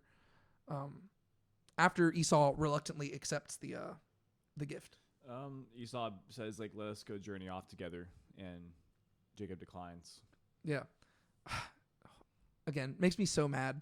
I feel so bad because Esau genuinely seems so excited to see his brother. He's like, hey, I brought 400 of my best friends. We're here to see you. We're excited to see you. I'm so glad that God's blessed you. I don't need anything. I have enough. But hey, you want to like go on like a little vacation together? Like y'all just like let's just go somewhere. Let's catch up, man. And Jacob's like, oh yeah, about that. You know how I said that God had blessed us? What I actually meant is that everybody who's with me is near the point of death. That sounds laughable, but that's what he says, right? Yeah. He says in verse 13, my Lord knows that the children are weak and that the flocks and herds which are nursing are a care to me. And if they are driven hard one day, all the flocks will die. A few verses earlier, he was saying, oh yeah, God has graciously given me everything. Whereas now he's like, oh, Esau, I would totally hang out with you, big bro. But it's all the kids and the flocks. I mean, they're near the point of death. We've come a long way. And if we tried to go, man, like one day and they'd be dead. And it's like, well, that's a huge shift in narrative. Yeah. But then Esau, again, he's a simple man. He doesn't seem to be like he simply takes Jacob at his word. Even though Jacob has deceived him again and again, Esau doesn't see through that. He's very simple. And he's like, oh, he's like, I didn't realize that. He's like, oh my gosh, okay. Well, I can go ahead, but can I like leave some servants with you? And Esau is genuinely just trying to provide. He's like, I've got 400 guys here. I can leave some with you and they can help you out so that maybe you'll have an easier journey and they can help nurture you back to health and you can come meet me whenever you want. Like, it seems so genuine. I know. And then Jacob's like, oh, no, man. And he's like, no, I don't want to inconvenience you, right? He literally says, where is it? Okay, verse 15. Esau says, please let me leave with you some of the people who are with me. But he said, why do this? Let me find favor in the sight of my Lord. So he repeats that same phrase. He's like, dude, like it's almost like he's reversing it back on him. And he's like, I thought we were good. Why do you need people to watch me? To where Esau is genuinely trying to do a nice thing, but Jacob flips it to make it sound like Esau's trying to keep eyes on it. He's like, nah, dude, if I've actually found favor in your eyes, just leave. Why are you trying to like be all over me? It's like it's so sad. He's taking a genuinely nice gesture from Esau and he's repurposing it to make it sound like Esau's being deceptive. And so Esau finally is just like, oh, I'm sorry. Like Esau's like, that's my bad. I didn't mean to come across that way. And so Esau just withdraws because he's a simple man who he's not thinking like Jacob is. He genuinely is just trying to help. And so it says, so Esau returned that day on his way to Seir. So he goes back to where he lives. And then Jacob journeyed to Succoth and built for himself a house and made booths for his livestock. Therefore his place is named Succoth. So he deceives his brother again. He says, hey, Esau, you know what? Y'all just go ahead. I'll catch up with you later. And he never does it. Esau goes one way, Jacob goes another, and then he just never meets up with Esau. And I just picture Esau just like waiting for his brother in Seir, being like, he's going to be here one day, and he's probably like talking to his wives, being like, oh my gosh, I can't wait y'all to see Jacob. He's got all these kids. It's awesome. He'll be here tomorrow. Or maybe the next day. And it's like that joke of like the kid who's like, you know, oh yeah, I'm just waiting for my dad to come back from the grocery store. When did he leave? 20 years ago? It's like that's how I imagine Esau. Like he's just like, he seems genuinely so excited. And then Jacob just does the same thing again. And then the only other time we see Jacob and Esau interact is whenever they get together to bury Isaac. And it breaks my heart because it seems like this moment right here could have been one of the most like imagine how beautiful this story would have been if they just reconciled. Like, it would have been one of the high moments in the book of Genesis to where you're like, wow, like this bitter relationship that was just redeemed from like just through forgiveness. Amazing. Yeah. And if Esau was the main character of the story, that's probably how it would have gone. But instead, Jacob is still a heel grabber, and he's still a deceiver, and he's still a trickster, and old habits die hard. And so even though Esau is being super genuine with him, he just deceives again. And that makes me sad. Do you have anything else that you want to add to that story? I don't think so. All right. So what happens in verses 18 through 20? Basically, he just goes and camps at Shechem, and he buys some land, and he builds an altar there. Yeah. Why is this significant? Shechem is the first place that Abraham stopped at, right? Yes. It was the first place he stopped at, and he built an altar there, right? Yep. Yeah, so whenever Abraham was first called by God in chapter 12, like in verses like 1 through 3, it says Abraham took his Lot and everything else, and they went down, and the first place he stops is in Shechem in verses 6 and 7, and he builds an altar to God. So this is the first place that Abraham built an altar. And it now becomes the first place where Jacob has built an altar. To where, so far, we've seen Jacob set up pillars, but he has not set up an altar before. And so this is the first time he builds an altar, and he calls it El Elohe Israel, which means God, the God of Israel. Why do you think that's important? Just like the name, or just like the whole thing of the altar and well, stuff? the name itself. Like, why does he call it God, the God of Israel? Keep in mind how Jacob's been referring to God so far in the whole story. Oh, I guess, would this be, kind of like him saying, this is my God? I believe so. Yeah, so thus far throughout the Jacob story, he has never called God his own God. It's always been the God of my fathers, the God of Abraham, the God of Isaac. And that's because if you go back to chapter 28, whenever he first had that vision at Bethel, God said, I'm going to do all these things for you. And then Jacob made this condition. He said, he made a vow. If God will be with me and will keep me on this journey on which I am going, and will give me food to eat and garments to wear, and I return to my father's house in peace, then Yahweh will be my God. So Jacob says, if you do all those things for me, and I return in peace, then Yahweh will be my God. Well, you fast forward here, verse 18, now Jacob came safely to the city of Shechem. The word for safely there, though, is the word shalom. So it's the same word from chapter 28. And so it should really say, now Jacob came in peace to the city of Shechem. And so he hasn't returned to his father's house yet, but this is the place where Abraham first built an altar. And so I would argue that this is the beginning. It's going to set up where we're going in chapter 35, but this is the beginning of Jacob keeping his end of the deal, right? To where you can say a lot about Jacob, a lot of negative things, but he is a man of his word. Because in general, ancient people, they understood the importance of a vow. He made a vow back then. He said, if you cause me to return in peace to this land, you'll be my God. This interaction with Esau could have gone horribly, but instead it ended up being like the best possible result. I mean, the way that he's treating Esau down the road, he's giving Esau reason to hate him again, but God has caused him to return in peace. And so what does he do? He goes to the place where Abraham built his first altar. He builds an altar, and he calls it El Elohe Israel. And in the middle of all that, he buys a portion of a field. And so this would be, I guess this is only the second portion of land that the Israelites own, right? They own the cave of Machpelah, which Abraham purchased after the death of Sarah. And now Jacob purchases this piece of land. And so he has returned to the land, and he is now purchasing things, and he says, God, the God of Israel, to where he begins to acknowledge. And the reason why we're saying this is him acknowledging God as his God is because, keep in mind, there is no nation of Israel at this point. At this point, Israel is Jacob.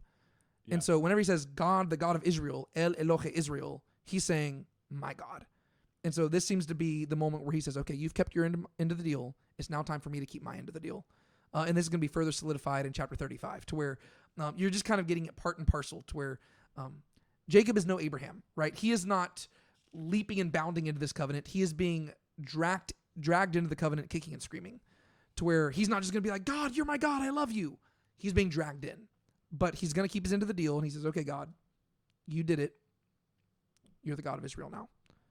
And then in chapter 35, he's going to say, okay, we need to go to Bethel and we need to give ourselves to God.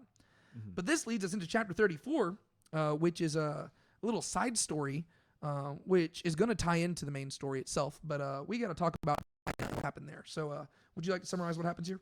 Yeah.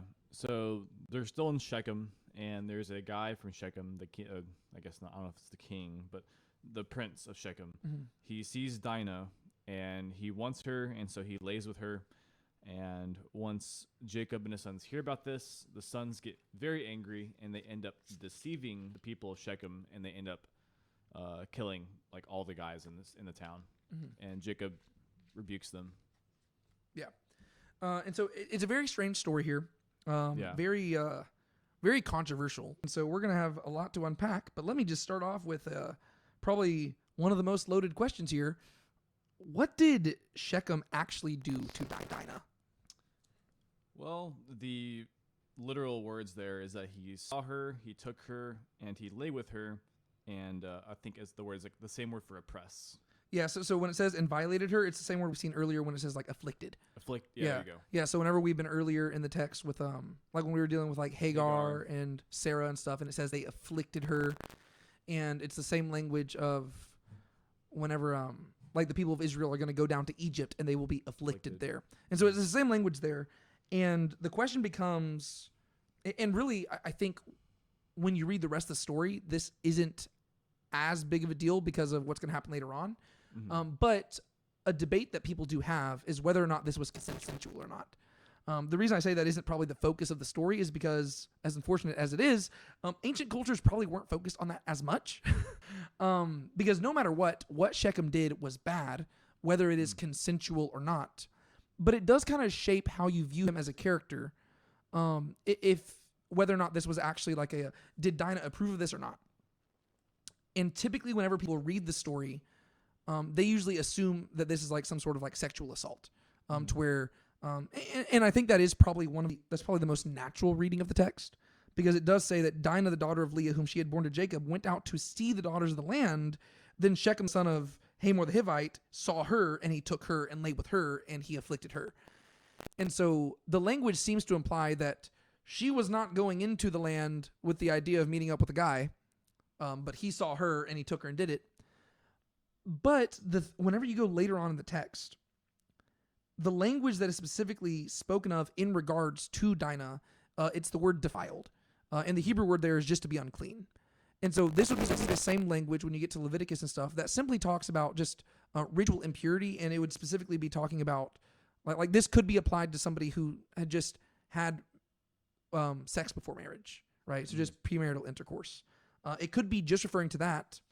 And so people debate about whether or not Dinah was complicit in this or not, mainly because whenever you read the text itself, Shechem does not seem like there are other instances in Scripture where it is clearly talking about a sexual assault. Whereas Shechem's response to this whole thing does not read like a person who has just perpetrated that. And that's where I just have like a matter of, it could go either way. To where no matter what Shechem did was bad, the question just becomes like, are we supposed to view him as like a violent aggressor or just a guy who got caught up in the moment and did something he shouldn't have done? You know what I mean? Yeah. I feel like that kind of changes how you view him as a character. To where is it something where it was just two young kids who did something they shouldn't have done, or is it a guy who actively violated their sister and treated her in this like horrible, despicable way? Yeah. Because the rest of the text kind of portrays Shechem under a very positive light, to where he's very affectionate and tender to her, and he really loves her, and he wants to marry her. And the issue, I think, is that we never see how Dinah responds, right? Dinah is just a passive character behind all this, to where we never get to see how does she feel about all of this and stuff, because ultimately, to an ancient author, it wouldn't matter as much. I know that sounds bad, but that's just how it was. And we're also reading the story primarily through the lens of Jacob and his sons, who, from their perspective, it does not matter what his motives were. What matters is what he did. And in the end, that is kind of, that really is what it does come down to. The reason why the motives matter is because it would change what exact sin we're dealing with here, right? Because no matter what, something sinful occurred. The question just becomes, what type of sin was it, if that makes sense. Yeah. I guess kind of two things to add to that. Because I do think in some ways, I don't know that it would be intentional, but I do think the language in this beginning part, it does remind me of David with Bathsheba. And I think that in the same way, that story, I think a thing people sometimes do is they, like how you're saying that there's this debate about like the consensuality of it. The same thing happens with the David and Bathsheba story. Some people, they kind of miss the point of the story because they turn it into the story's only about, this one thing, and it was not consensual. And David's, blank, blank, blank, and all this stuff. When in reality, that's not really the focus of the story. Exactly. And so I think here the same thing is like, if you keep reading, I think that regardless of how good a person Shechem is, the author does not seem to think that he is a super bad person. The author seems to think that if anyone's really bad, it's Levi and Simeon or Jacob's sons. And so I think that it would be doing disservice to Shechem in the story by making, because especially people mishandle that. Once you start throwing those kind of accusations on people, you miss the whole point. You miss the character. Well, and I'm glad you pointed that out, mainly because the David and Bathsheba connection is important, because one thing that our goal is with this podcast is we're trying to talk about what the Bible does and doesn't say. And there are so many times where people, they read certain things into the text of Scripture and then they end up missing the entire point of the story. Whereas our goal is really to just hear the text itself and let it speak for itself. And with the David and Bathsheba thing, like you pointed out, people do often miss the whole point because of specifically, they're like, oh, well, did Bathsheba consent? Well, you know what? In the end, it doesn't matter because the focus is on David's sin, right? And David sinned no matter what. Yes, it does ultimately come in a matter of what type of sin was it, right? Was he violently assaulting a person, or was he just doing something that he shouldn't have done, right? Like, but both are still sinful, right? And it isn't like from the perspective, like in 2 Samuel, the author's just trying to highlight that David did something really, really bad. And whenever we get distracted by whether or not Bathsheba consented to it or not, there's a tendency to where if you're saying she consented, you might be trying to like almost downplay the severity of the sin, which the author does not want to do. But then you also might just be distracting from the point because now you're making the story more about Bathsheba, whereas really the story is supposed to be about a man of God who has really screwed up, right? And so you're missing the point. Same thing here, to where I think that it almost could be like the reverse, where people, they're so determined, they'll read this like, oh, this is clearly sexual assault. It could be. But to me, that's not the point. The point of the story is to highlight how Shechem, no matter what, at the beginning of the story, he is the person in the wrong, right? Whether or not Dinah consented or not. Shechem is the one in the wrong. He is the man. He is the prince. He shouldn't have done it. But by the end of the story, he's not the bad guy, right? That's the point. Like whenever you're listening to the text, it's not even like really like again, as unfortunate as it sounds, Dinah is just like in many ways almost just like an object in the story, right? And ironically, Shechem is not the one who's just treating her like an object. It is Jacob and his sons who are treating Dinah like an object, to where they are using what happened to Dinah as an excuse to do something evil in response. Whereas Shechem, who we don't know how he treated her at the very beginning, but throughout the rest of the chapter, he's the one who's actually like, I really like this girl and I want to marry her. And regardless of how it started, he wants to make up for what he did. Right. And so I think that's where it's like some people, they do get distracted by it because they end up missing the actual point. The whole point is that Shechem starts off as the villain of the story, but by the end of the chapter, he's the victim. Whereas some people, whenever they get so focused on what exactly the nature of the sin was, they're trying to put Shechem in a box that changes how they interpret the rest of the story. Because if he is a violent he's committed like violent sexual assault, to some people, well, going forward, he cannot be redeemed. Because now they have viewed him in such an evil light to where it is like by the end of the story, they're justifying what Simeon and Levi do. And that's not what you're supposed to be doing. You're supposed to be looking at this and saying nothing justifies what Simeon and Levi did.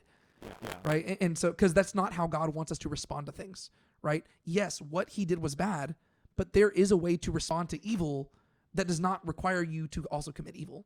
Right. And so we do kind of get distracted by, we've probably spent so much this is just like the whole irony here. Sometimes you have to spend a lot of time explaining why we shouldn't focus so much on this. Like it's like we're spending so much time explaining to people how to not be distracted by distractions, but we're having to go into this long thing explaining how to not do that. If that makes sense. Yeah. It's just like it's like the irony to where ideally you wouldn't even have to spend this much time explaining it, but you're trying to get people to unlearn how they've been taught to read the Bible.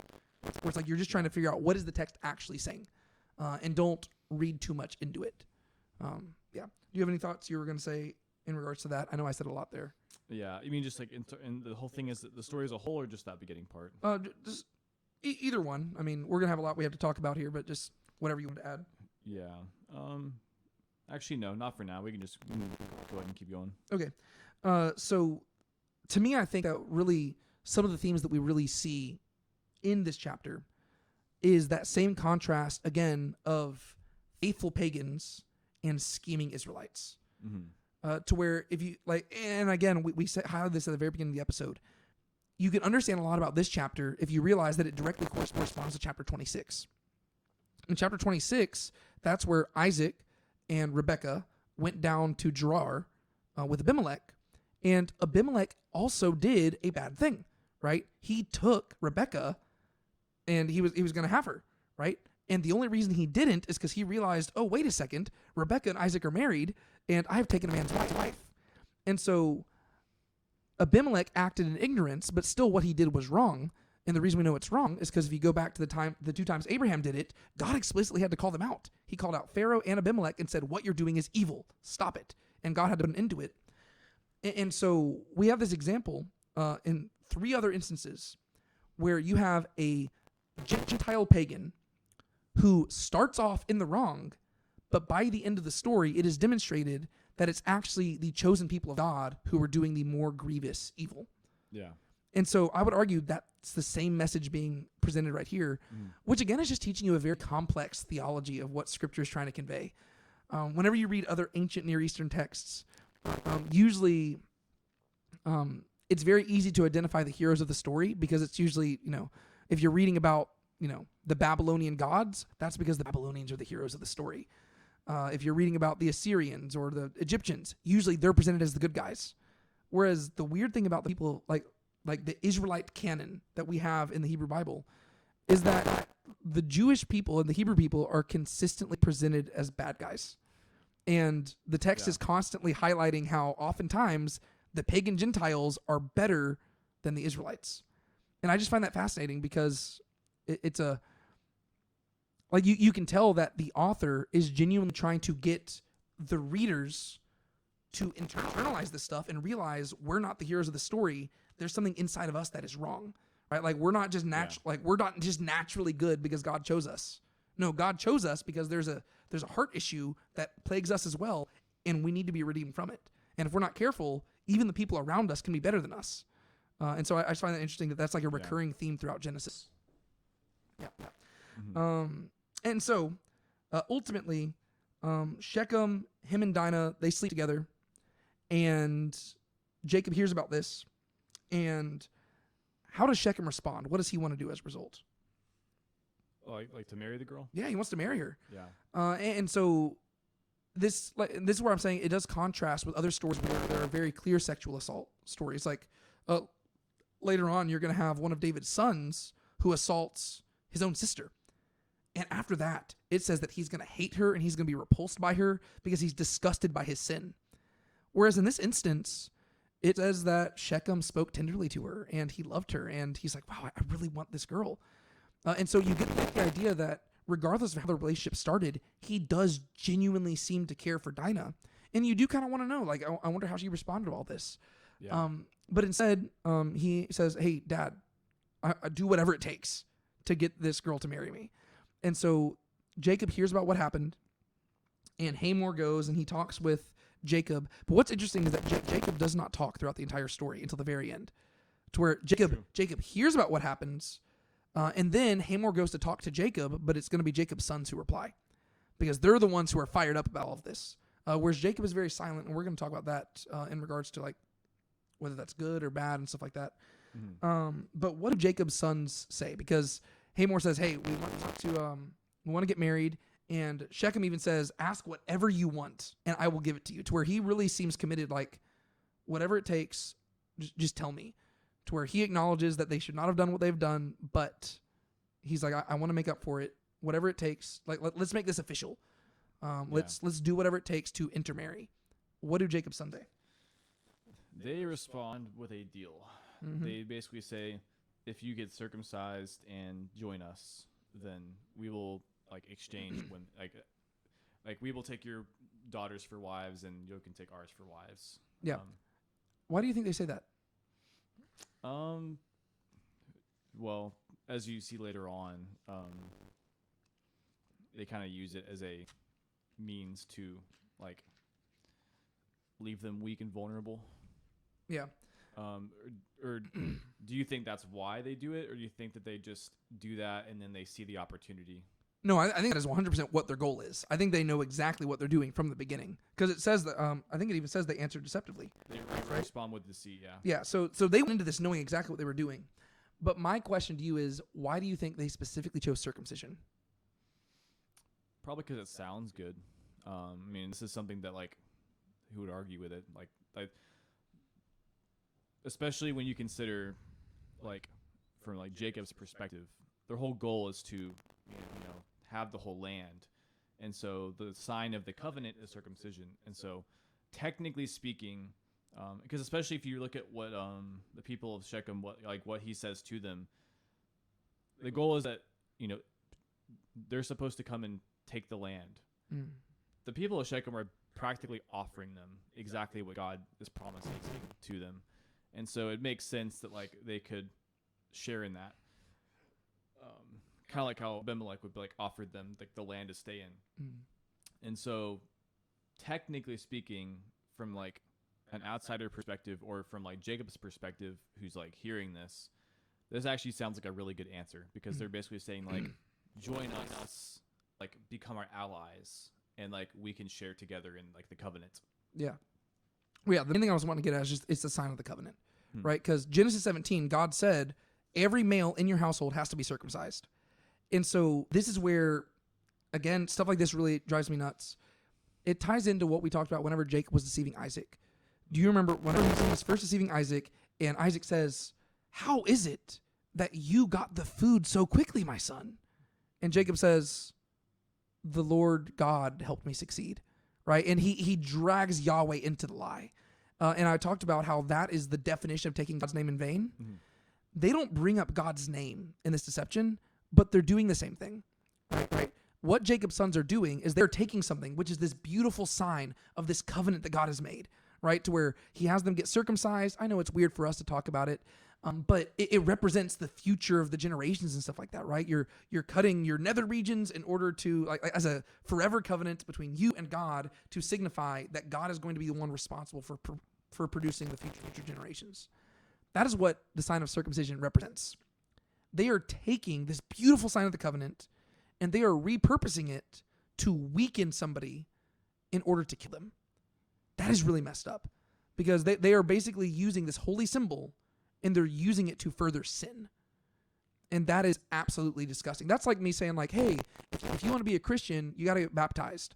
And then the person says, okay, well, baptize me. And then I drown them in the water. That's what it's like. It's pretty much, yeah. It's horrible. Because not only are you bringing a bad name upon yourself, you're bringing a bad name upon God. Because God did technically tell them, nobody can be part of your house unless they're circumcised. So what they're saying isn't entirely incorrect, right? And again, they're being crafty. They're being like the serpent, right? They're saying, oh, well, technically we do have this deal where you can't be part of the household unless you're circumcised. But they don't specify why. They don't say, well, we have this covenant with God. Maybe they did outside the text, but the text doesn't tell us that. But they say, well, we can't intermarry with anybody who's not circumcised. That's kind of the deal. Mm-hmm. And technically that is true. And so Shechem and them, it literally says, now their words seemed good in the eyes of Hamor and Shechem, Hamor's son. Yeah. So they hear them and they say, sounds good to us, which again, it makes Hamor and Shechem look really good. Because I'm just telling you, if I, right now at my age, if somebody said, hey, if you want to marry my daughter, you got to get it circumcised, I'd be like, huh? Like if he had a flint knife in his hand, I'd be like, I'm out of here, man. If you want to do that to me when I'm 8 days old, that's fine. I won't remember the pain. If you're an adult getting circumcised, you're going to remember that forever. So, and keep in mind, nowadays we have like all sorts of drugs and stuff you can take to dull the pain. Back then, you're going to remember this. And so they hear this, and it highlights how Hamor and Shechem are just genuinely solid guys. They hear that, and that's a lot. And they say, if any of your people want to intermarry with us, you've all got to be circumcised. And keep in mind, it's not like they have a lot of people in their household at this point, like Jacob and them, right? And so this is like a long-term promise that they're making here. And the guys say, absolutely. And then Hamor and Shechem, they return back. And it even tells us that Shechem was more honored than all the household of his father.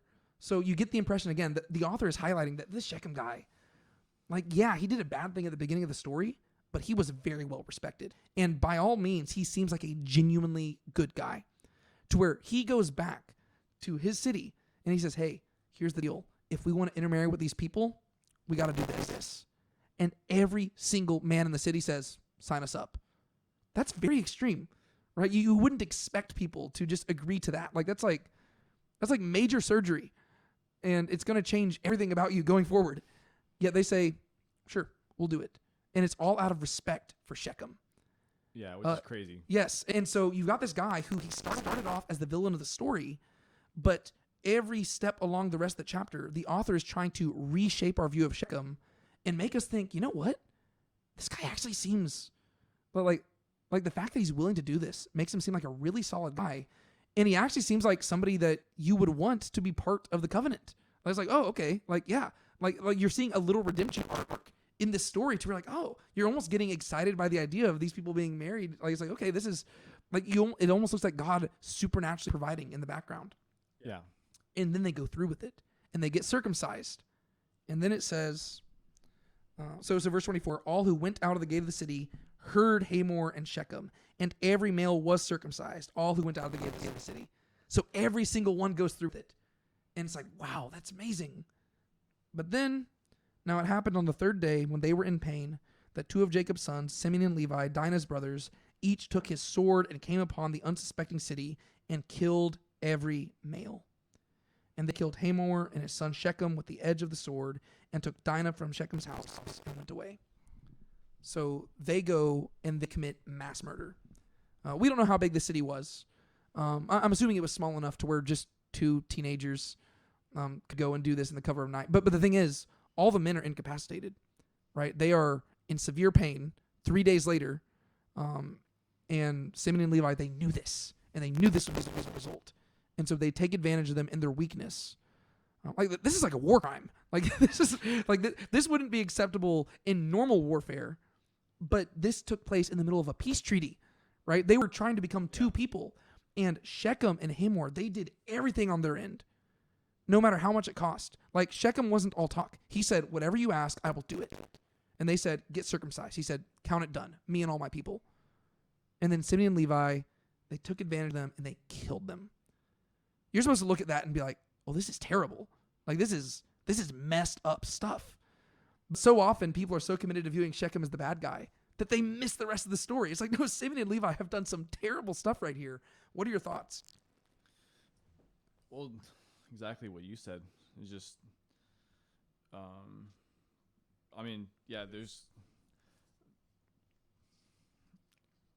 just very, very, very bad.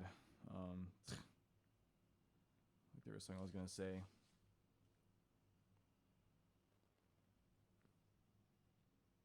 While you're thinking about that, I think that one danger we see here that's being highlighted is zeal becoming an opportunity for sin, right? Later on in Scripture, it'll say, be angry and do not sin. And one thing that I've always tried to like teach like my students or my like the kids that I'm like teaching and stuff at the church is you cannot control other people's actions, but you can control how you respond. Right? That's like a very basic lesson you need to learn at a young age. And Simeon and Levi, they do not seem to understand that. Right? From their perspective, they are fully justified in everything they do simply because Shechem did a bad thing. And I think there are many people in life who conduct themselves like that. Right? If somebody, like, whenever you're young, That's how it is, right? Whenever somebody says, why did you do that? Well, they did first, right? Even if what you did was a million times worse than what the other person did, we justify it by saying they started it. And that's how Simeon and Levi are functioning right here. They're saying, well, Shechem and Hamor started it. We just finished it. Yes, but what you did was so much worse, right? Shechem, he violated your sister. You murdered all of the men in their city. Those are not equivalent. And the thing is, like, in the previous chapter, we had an example of Esau forgiving Jacob, even though Jacob took everything from him. And when you read that story, you can't help but think that's how things should be, right? Yeah. Somebody choosing to forgive, even though an evil offense was committed. Like, when you read that, you're like, yeah. And whenever Joseph later on is going to forgive his brothers, you can't help but think that's a great story. Whereas right here, this is humans doing what humans love to do. They use their zeal, and they use it to justify sin. Mm. Simeon and Levi had every reason to be frustrated. Because yes, Shechem did violate their sister. But what they should have done is said, okay, let's see how Shechem is responding here. And Shechem, he owned up to it. And he's like, yeah, let's just, like, can I make it right? I will do whatever it takes. Like, I'm not trying to make y'all my enemies. I want to be y'all's friends. And so let's make this right. I'll get circumcised. We can intermarry. And not just me, all of our people. Let's intermarry and let's make things right. And let's be unified. But Simeon and Levi said, nope, we're going to judge you by that one thing you did wrong. And we're going to murder everybody for it. That's a terrible thing. But unfortunately, a lot of people just don't learn that lesson. Yeah, and it's a far fall from Abraham whenever you think about like Sodom and Gomorrah, where the whole thing was, God charged Abraham with guarding the way of, the way of Yahweh, which is justice, doing justice and righteousness. And we talked about how that interaction with Abraham and God shaped the way that we interpret what is justice. Mm-hmm. And we saw that the way that Abraham correctly understood God's justice involved things like sparing the wicked on account of the righteous. Yeah. Not even just punishing the wicked and sparing the righteous. But here we have, I don't even know if I would say it's the opposite, but it's like we have a guy who appeared wicked but seems to be righteous. Mm-hmm. And a city of innocent people, and they're all being killed because of, their thirst for vengeance. Yeah. And so it's like the contrast is like ridiculous there. Yeah. Yeah. You have a group of like two Israelite boys who are judging an entire people group based on the sin of a few, right? Or really the sin of one, right? And so it's kind of like just racism, I guess. but yeah, like Shechem did one thing, and therefore Simeon and Levi killed everybody. Yeah, I guess it is kind of like the opposite, because the whole thing was that God said he would spare Sodom if there were 10, like if there were 40, 30, 20, 10 righteous people. They did not spare because of like one wicked person. They destroyed Shechem because of one wicked act, right? That's the thing. It's not even one wicked person, because the rest of the chapter suggests Shechem's pretty solid, right? He's a guy who did something really bad. And we don't know how severe, like, again, we don't know the severity of that bad thing, right? But that's not the point. The point is that he did one bad thing. He spends the rest of the chapter trying to make things right, yet they refuse to let him do it. And the worst part is that they give him the treachery is the worst part to me. Because it's not simply like they just said, no, there's nothing we can do to forgive you. You're dead to us. Like, they didn't do that. Instead, they made it look like they were willing to forgive. Yeah. That's the worst part. It's like that they were...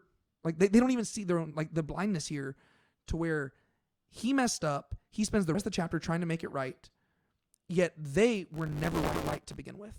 From the moment they talked to him, they already had the end planned where they were being deceptive, and they don't realize what they're doing there, right? Yes, he defiled their sister, and they just took away the husbands and brothers and fathers and sons of everybody in the city. Like, those are not even things.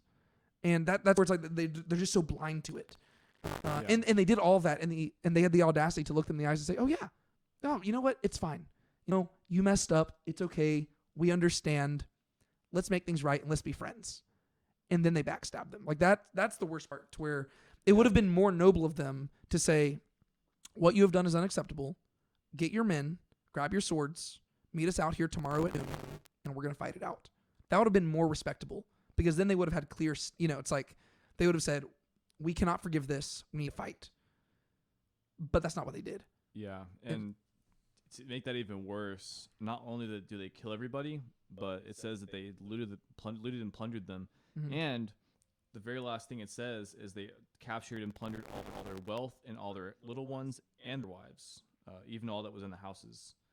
So I'm assuming they took them to themselves. Yeah. I was So gonna say, now they are the ones defiling the women. And say, is that saying that they're taking the wives too? I'm assuming so.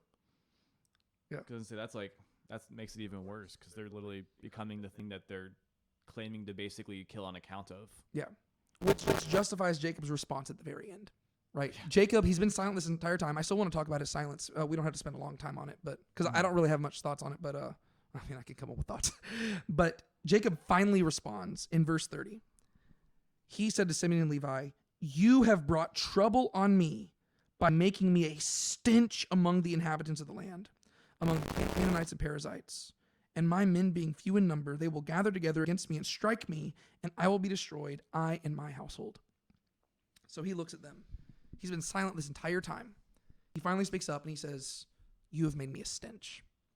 What do you think about that? Like, what do you think he's getting across there? Do you think he's correct? What are your thoughts?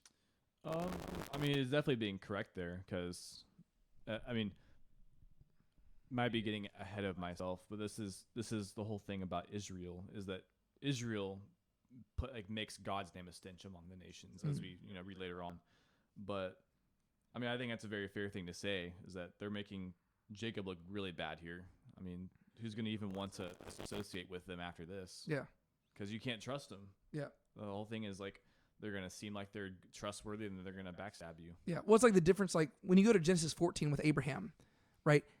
His name became great because he was defending the people of the land, and he got a ragtag group of people, and he chased down the 5 kings, and he got Lot back, and he brought everybody back to the land. That's the type of guy you want in your corner, and his name is great, and you fear him, but for all the right reasons. Yeah. What they have done right here is they've made it to where, yeah, why would anybody want to associate with Jacob? Because even if they say they want to make a peace treaty with you, you can't believe them.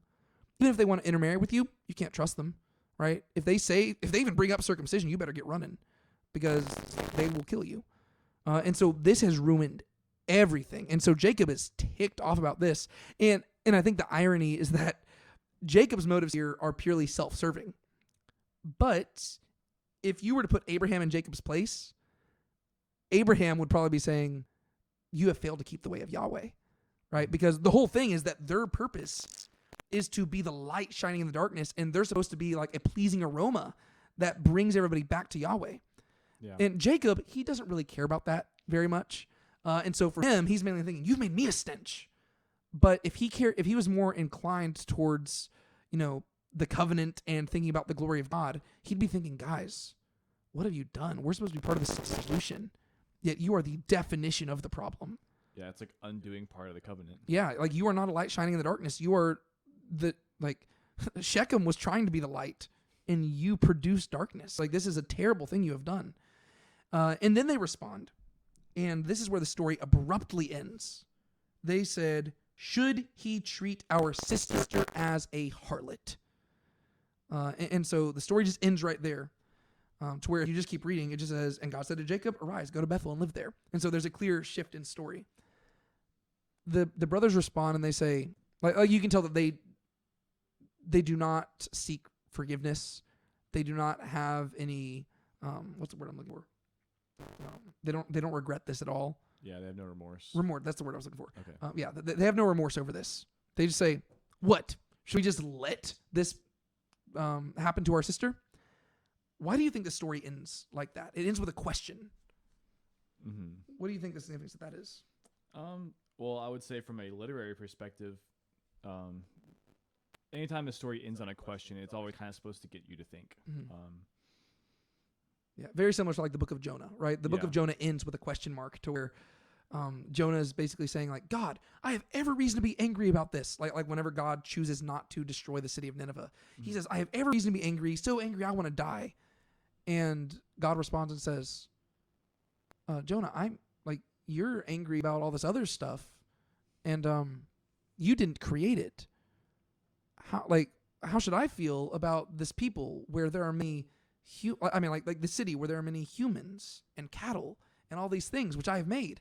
and it ends on like a question mark there, towards forcing the reader to fill in the answer, right? To where it's like I think this is just a common Hebrew technique in storytelling, to where it ends on a question mark, because now it is the reader's responsibility to answer the question, right? To where you have to like, so if you're like, all of a sudden we become Jonah and we have to answer, how do you respond to God in that moment? And so for us, we're having to ask, how do you respond to Simeon and Levi right there? So what do you think? I think the first thing probably to ask is their question valid? Because he says, should he treat our sister as a harlot? And I think that my first response probably is that he wasn't. I mean, at least not, especially not later on, because you don't really marry a harlot Unless you're Hosea. Yeah, that's a whole different point there. But yeah. So right off the bat, to what you're saying there, you're pointing out that just the way that they're characterizing it is intentionally inflammatory towards the other side. They are framing what he did in the most negative light, whereas that is not how Shechem would characterize what he's saying. He would say, no, I got in over my head and I did something I shouldn't have done with this girl, and then I tried to make up for it by marrying her. Like, he was not treating her like a harlot. So there's that, but continue to what you were saying. Yeah.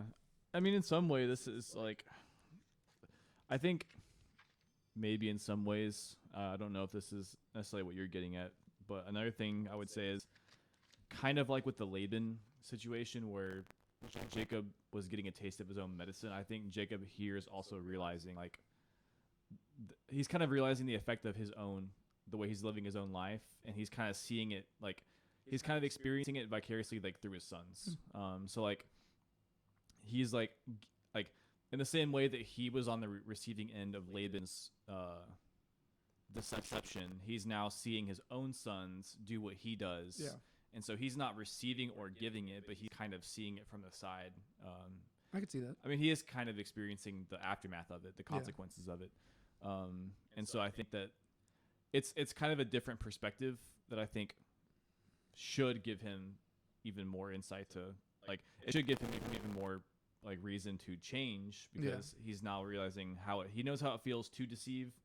He knows how it feels to be deceived, but also he sees it even more for what it is. Yeah. Now he's seeing, like, the effects of the deception on, like, the reputation of people and stuff like that. It's like, oh. Yeah. And especially whenever it's not just his own actions. And so it's like, it's not just between him and who he deceived. It's like someone else that is a part of his household. Yeah. And he's having to reap the consequences of their actions. Yeah. I could see that. And also their response of the two sons, it kind of shows the same kind of lack of, not foresight, but like how we talked about with Jacob and Esau, how Jacob was just only focused on this one thing he did in the past, and everything there, like his relationship with Esau going forward hinged around that moment of like, everything was in light of that. Thanks. Everything he did after that was in light of that. So it was like, I have to do this and this and this and this to make up for that. Yeah. In the same way, it seems like they are hinging, they're grasping onto this one thing he did, and they're not looking at how it was after that. So they're looking to this one moment in the past, and they're acting like in the same way that Jacob did. And it's in a little bit of a different way, because Jacob was deceiving in his case. He was focusing on something that he had done that was bad in the past, whereas they're focusing on what Shechem had done bad in the past. Yeah. Yeah.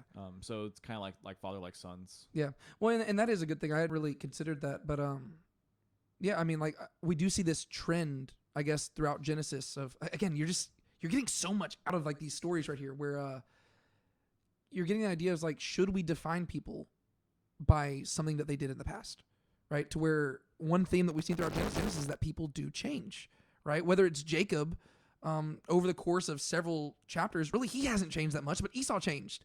And Esau went from somebody who thirsted for vengeance to somebody who was willing to forgive. And so over 20 years, Esau changed.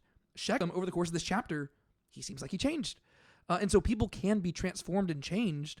And the question becomes, how do we respond to a person who has been transformed? And I think that's a question that, like, our current culture is, like, wrestling through right now, because we live in, like, the culture that's, like, all about, like, canceling people and stuff. And I think that is a bit of a problem, because we are judging people on things that they did like 30 years ago. And it's like, that's a totally different person. But then the question becomes, okay, but how recent is, How quickly can somebody change? Like, what if they said this like a week ago, right? Because I mean, like Shechem, that this happened pretty recently, right? It's like it seems like this is probably like this story took place, I'm assuming, over the course of like a few weeks, if not less. Yeah. And so, can somebody change that quickly, right? Like, so that's where we have to figure out, like, how do we respond there? And I think that leads us to that question at the end there. She said, they say, should we allow him to treat our sister like a harlot? And again, we already talked about how that seems to be an unfair representation of what he was doing. But if you were to just kind of generalize what they're saying here, is what Jacob is saying to them is he's saying, you shouldn't have done that. And what they're saying is, so are you saying we shouldn't have done anything? Right? Like, if you're just trying to generalize it, that's what they're saying. And again, the story ends on that question because it forces the reader to ask, you're right, how do we respond to evil in the world? Right? Like, if we are called to keep the way of Yahweh, and there are people who are doing evil things, how do we respond to that? Do we respond, like, does their evil justify us responding in an evil manner? Or is there some way where we can maintain our integrity even when they have sinned against us? And I think that's such an intriguing question, because I think that, later on when you get to Jesus, he just spells it out to where Jesus gives the answer and says, love your enemies, pray for those who persecute you. If somebody slaps you on the cheek, give them the other cheek also. If somebody forces you to walk with them 1 mile, walk with them 2 miles. To where, right here, it seems like where they say, should he treat our sister as a harlot? Jesus would say, sure. And even though that's an unfair characterization, let's say hypothetically Shechem did treat their sister like a harlot. Should they? I guess. Now, does that mean that you should approve of it? No. Does that mean that you shouldn't intervene? No, you probably should. But it does not mean that you use that to justify evil, right? Yeah. What they did, like what Jacob is saying, is that their response was not the correct response. I would probably argue that Jacob's response was not any better, though, right? Jacob was silent the entire time. There's probably something they could have done in the middle of all that could have ironed things out, right? They probably could have said, hey, we worship this God who is willing to deal with the fact that we are heel grabbers and that we are deceptive and that we mess up a lot. And he is willing to be faithful to us. And he is willing to walk with us and use us even though we mess up all the time. And so we will forgive you for what you have done to our daughter, and we will intermarry with you if you get circumcised and if you devote yourself to the same God. And if you do that, we will leave all that in the past and we will become one, right? And then they could have actually just done it. And if they had responded that way, all things could have been resolved. Or they could have said, we need to figure out what you're going to do here. Like they could have just said, we need to address this thing with Shechem, and there needs to be some sort of repercussions here, right? And they could have addressed it individually in regards to Shechem himself, because he is the one who did something wrong. Yeah, I mean, even if they had executed Shechem, it's better than massacring the whole village. Yeah, but even then, it shouldn't be Simeon and Levi doing it, right? It should be it shouldn't be people taking vengeance into their own hands. There should be a process about this, right? And so I think what we're seeing here in Genesis is just we're getting to see the foundations for why the Torah is going to be necessary later on, because the people of God, here they are, they're supposed to be keeping the way of Yahweh, but not everybody is like Abraham. Not everybody everybody has such a close relationship with God that they can understand what God's definitions of righteousness and justice are. Abraham, he was through his relationship with God, he began to learn how he should conduct himself.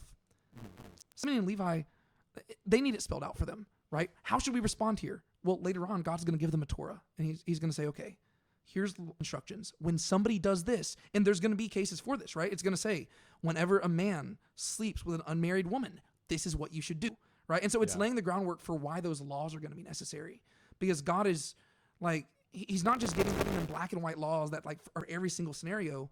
Instead, he's teaching them principles that are going to point back towards his character, right? And how he wants them to handle things in an ideal way, right? How do the people of God respond whenever there's evil in the world?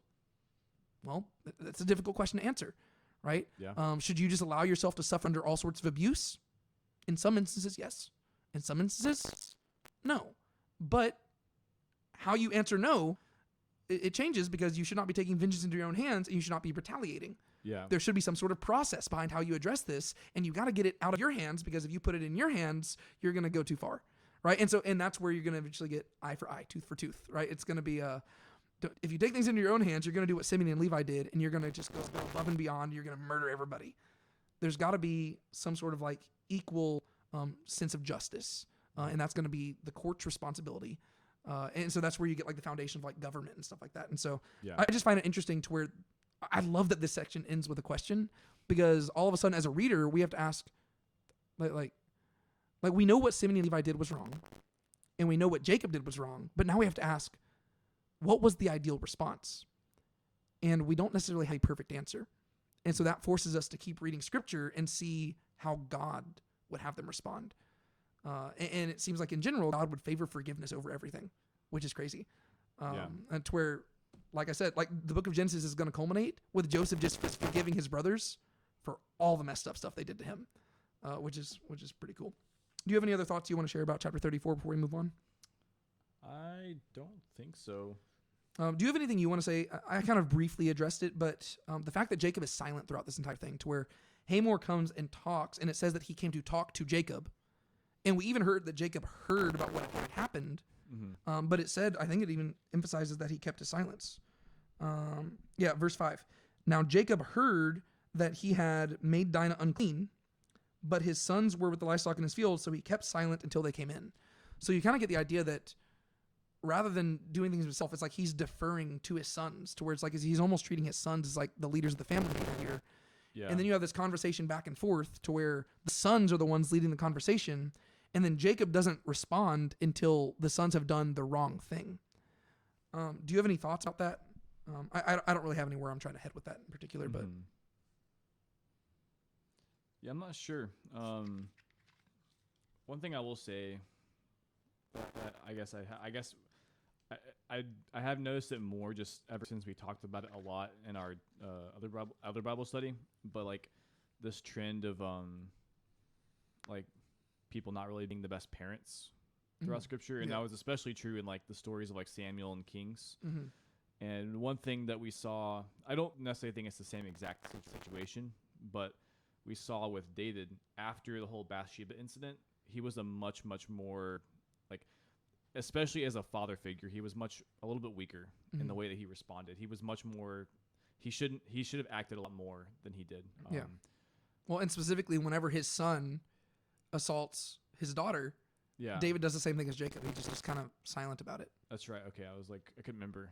But yeah, the same thing happens there. And I think that with David, there is the sense of guilt because he has felt like, whether it's because he felt like he was in a similar situation or, just because he felt like he just couldn't say anything because he did worse things. Yeah. I don't know if it's the same thing with Jacob, but I can't help but wonder if Jacob, because we don't know all the details here, but I can't help but wonder if Jacob kind of feels for Shechem here, because Shechem, in some ways, the way that he's described in the first few verses isn't too different from Jacob with Rachel. Yeah, to where he sees her, he loves her, and he clings to her, and he really does seem to care for Rachel, and he's like willing to go through all this trouble for her. Yeah, that's true.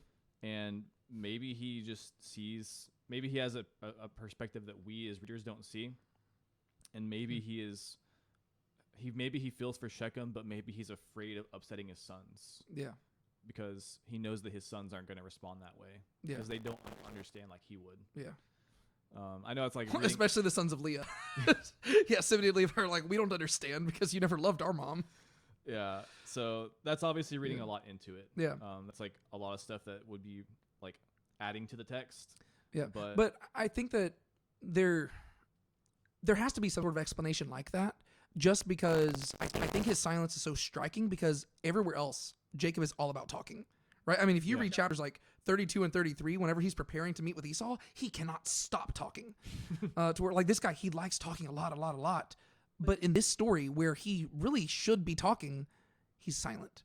And so I feel like there is something where it could be something like that, where the text is wanting you to find some sort of connection that could justify why he does not speak up here. And so it could be something like that. Just because, and because the whole like root thing here is about a guy who just sees this attractive girl that he really does care for and loves. Yeah. And I do think that, I think Jacob is able to empathize with Shechem here, even if Jacob didn't do that with do the same thing with Rachel that this guy did. Yeah, well, there's probably a part of Jacob where he's like, man, if I had just done that with Rachel, I would have avoided all this other, like, because the only reason he ended up with 4 wives is because he went through the normal process. He's like, man, I worked 7 years for Leah, and then I married Rachel. It's like, he's like, well, at least Shechem went for it, which, again, not approving of that, but Yeah. I'm saying this from Jacob's perspective because Jacob is not necessarily the godliest of guys. But there could be something to that. I hadn't even considered that connection there, but the language is very similar. Yeah. People are complicated, so there's going to be Yeah. things there that we aren't going to read about. But That's true. All right, well, let's move on to chapter 35, and we can try to speed things up a little bit. yeah, I always say we're going to speed things up, and then whenever I actually look at like the timestamps and stuff, we don't speed things up. So, I mean, this again, it's mainly my fault, but there's so much to talk about. Chapter 35 is going to begin with Jacob going up to Bethel. So would you like to just, I guess maybe like we'll address this like piece by piece, but do you want to just summarize the entire chapter here? yeah, it's kind of like a bunch of random stuff, but Yeah. basically Jacob, like God tells Jacob to go back up to Bethel, and he does, and then God kind of does this, like he re-blesses him, and he reaffirms his name is changed to Israel, and then he does a similar thing that he did in chapter 28, which I assume is intentional, but he builds another pillar, and he kind of anoints it with oil, and then they keep on going, and then Rachel gives birth to Benjamin, and then dies, and then there's just kind of this recount of all the sons of Jacob. Yeah, and then at the very end, Isaac dies. Yeah, that's right. So, And Isaac dies. Yeah. So this chapter really is kind of just like an amalgamation of a bunch of stuff. And so we'll just walk through it because it is kind of just like kind of all blends together here. I mentioned this back in chapter, I guess it was 30, at the end of 33, whenever he came to Shechem, and I said that Jacob was kind of keeping his end of the deal because it says now Jacob came in peace to the city of Shechem, and that's where he builds his first altar. And so it seems like Jacob, in the back of his mind, he's thinking, okay, well, God has kept his end of the deal. It's now time for me to keep mine. Yeah. And so sometime after this Shechem incident with Dinah, God shows up and says, arise, go up to Bethel and dwell there and make an altar there to God who appeared to you when you fled from your brother Esau. And so this seems to be where God shows up and says, hey, Jacob, it's officially time for you to keep your end of the deal. To where he says, remember whenever I appeared to you back in chapter 28? Remember what you vowed to me? All right, go back to Bethel and get to it. So I just love that because Jacob, he seems so reluctant to be part of this, to where he's so focused on providing for himself that he doesn't really seem to be that spiritually minded, to where God's like having to drag him kicking and screaming into the covenant. He's like, Jacob, you kind of got the ball in motion back in Shechem, but things aren't going so hot for you in Shechem right now. So maybe you can get out of Shechem and maybe go back to Bethel and make me your God. And so in verses 2 through 4, we read, so Jacob, or I guess verses 2 through 3 mainly. So Jacob said to the household and to all who were with him, put away the foreign gods which are among you, and cleanse yourself and change your garments. And let us arise and go up to Bethel, and I will make an altar there to God, who answered me in the day of my distress and has been with me wherever I have gone.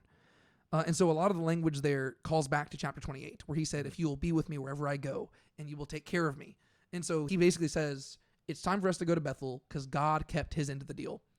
Yeah. And he says to put away the foreign gods, which would imply that up until this point, he has been consciously allowing them to have those, right? So he has been aware of the fact that his house is worshiping pagan gods, but he has not cared about that because up until that point, God had not kept his end of the deal. God shows up and says, I kept my end of the deal. And Jacob's like, that's a fair point. And Jacob is a man of his word. And so now that God's called him out on it, he says, okay, get rid of the gods. And so they give him the gods, and it says he hid them under the oak, which was near Shechem. I think I've heard some people suggest that like he hid them because he was wanting to go back for them and stuff. I think it's just the idea. It's like he's just burying them, like they're dead. Like, I mean, later on we're gonna see in verse 8 that Deborah, Rebecca's nurse, died, and she was buried below Bethel under the oak. And so I think like being buried under a tree is the idea of death. And so the idea is that he's metaphorically killing the gods. I don't think that he's hiding them so he can come get them later. Yeah. And so what are your thoughts about Jacob just like entertaining idolatry for a little while? I don't know. I guess it kind of makes sense considering that Yeah, it was Rachel that had the foreign gods. Right? Yes, Rachel's the one who stole them. His favorite wife. Yeah. So I assume that there's probably, because we haven't read about the foreign gods ever since she successfully hid them from Laban, right? Yep. We know that she hid them, and I guess he still didn't know about them. I don't think after that point it ever got acknowledged that he like found out about them. Yeah, I'm imagining at some point he probably did. At some point, but like in the narrative, as far as we know, like there was never any point where it was like he saw them and was like, get rid of them. Yeah. And so at some point he must have found out about it, but it seems like there's probably something with that where he's allowing it because Rachel had them, and there's also the possibility that if they were in Shechem, maybe the people of Shechem also had foreign gods, because we don't know how long they were in Shechem, right? Yeah, it doesn't tell us. So maybe there's something they picked up there, or maybe just something we haven't read about, or maybe they stayed somewhere else and they picked things up along the way. Because we also don't know how many people are with Jacob and his sons, because it's not like it's just like 15, 16. Yeah, there's like servants and stuff as well. Servants and stuff. And so it's possible they picked up people along the way as well that maybe had foreign gods too. Yeah. But yeah, I guess it is interesting, the whole like him allowing it and stuff. I mean, it just goes to show, he's Jacob. Yeah. Well, I feel like it helps explain why things have been so messed up. Like, you compare Jacob to Abraham and Isaac, and it's like a steep drop off. Like, Abraham is this amazing, faithful man of God. Isaac, we talked about how he's very passive, but he's still pretty stable. And I'm going to talk about that again in a second when we talk about the death of Isaac. In general, he's just there. And that's not the worst reputation to have. Whereas Jacob, when you look at him and his sons, it is like night and day. Like, they are terrible. Like, Jacob is just like deceiving everybody left and right. His sons are murdering people. Like, his sons are literally serial killers at this point. Like, they just went into the city and just murdered all these people. And you're wondering, where's the disconnect here? And then you're like, oh, he's been entertaining idolatry. And so you realize this guy, like, I'm not saying that every single pagan person was as evil as they are. What I am highlighting, though, like the message that the text is telling us is that Jacob really just did not care about this covenant at all. To like, there's a reason why he is the God wrestler, right? It's because, like, God's whole point is that Jacob he hasn't cared. He's just been fighting against it. And like, God to him is a means to an end, right? Hey, God, you made a promise to me, but you kind of get the impression that, like, we don't know if Jacob was worshiping these other gods, right? It could be that he was only focused on Yahweh the whole time, but he was tolerating all these other people worshiping gods.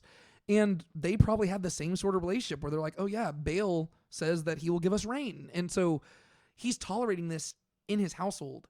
And so it's not like they are actively being shaped by God's character and his will and his desires. Yeah. They're just tolerating whatever. And so all of a sudden it makes sense why his family has been so messy.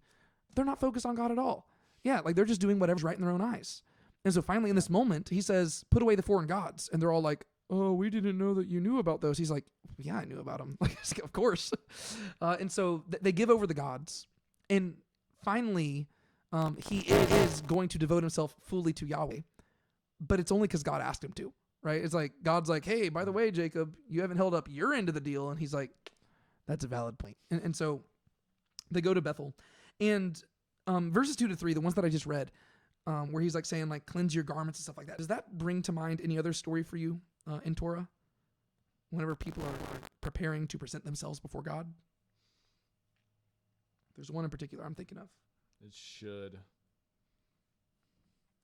I can't think of it right now. Yeah, I'm thinking Exodus 19 and 20, right? So whenever the Israelites, they are in the wilderness, they're at Mount Sinai, and God basically shows up and he says, prepare yourselves for me.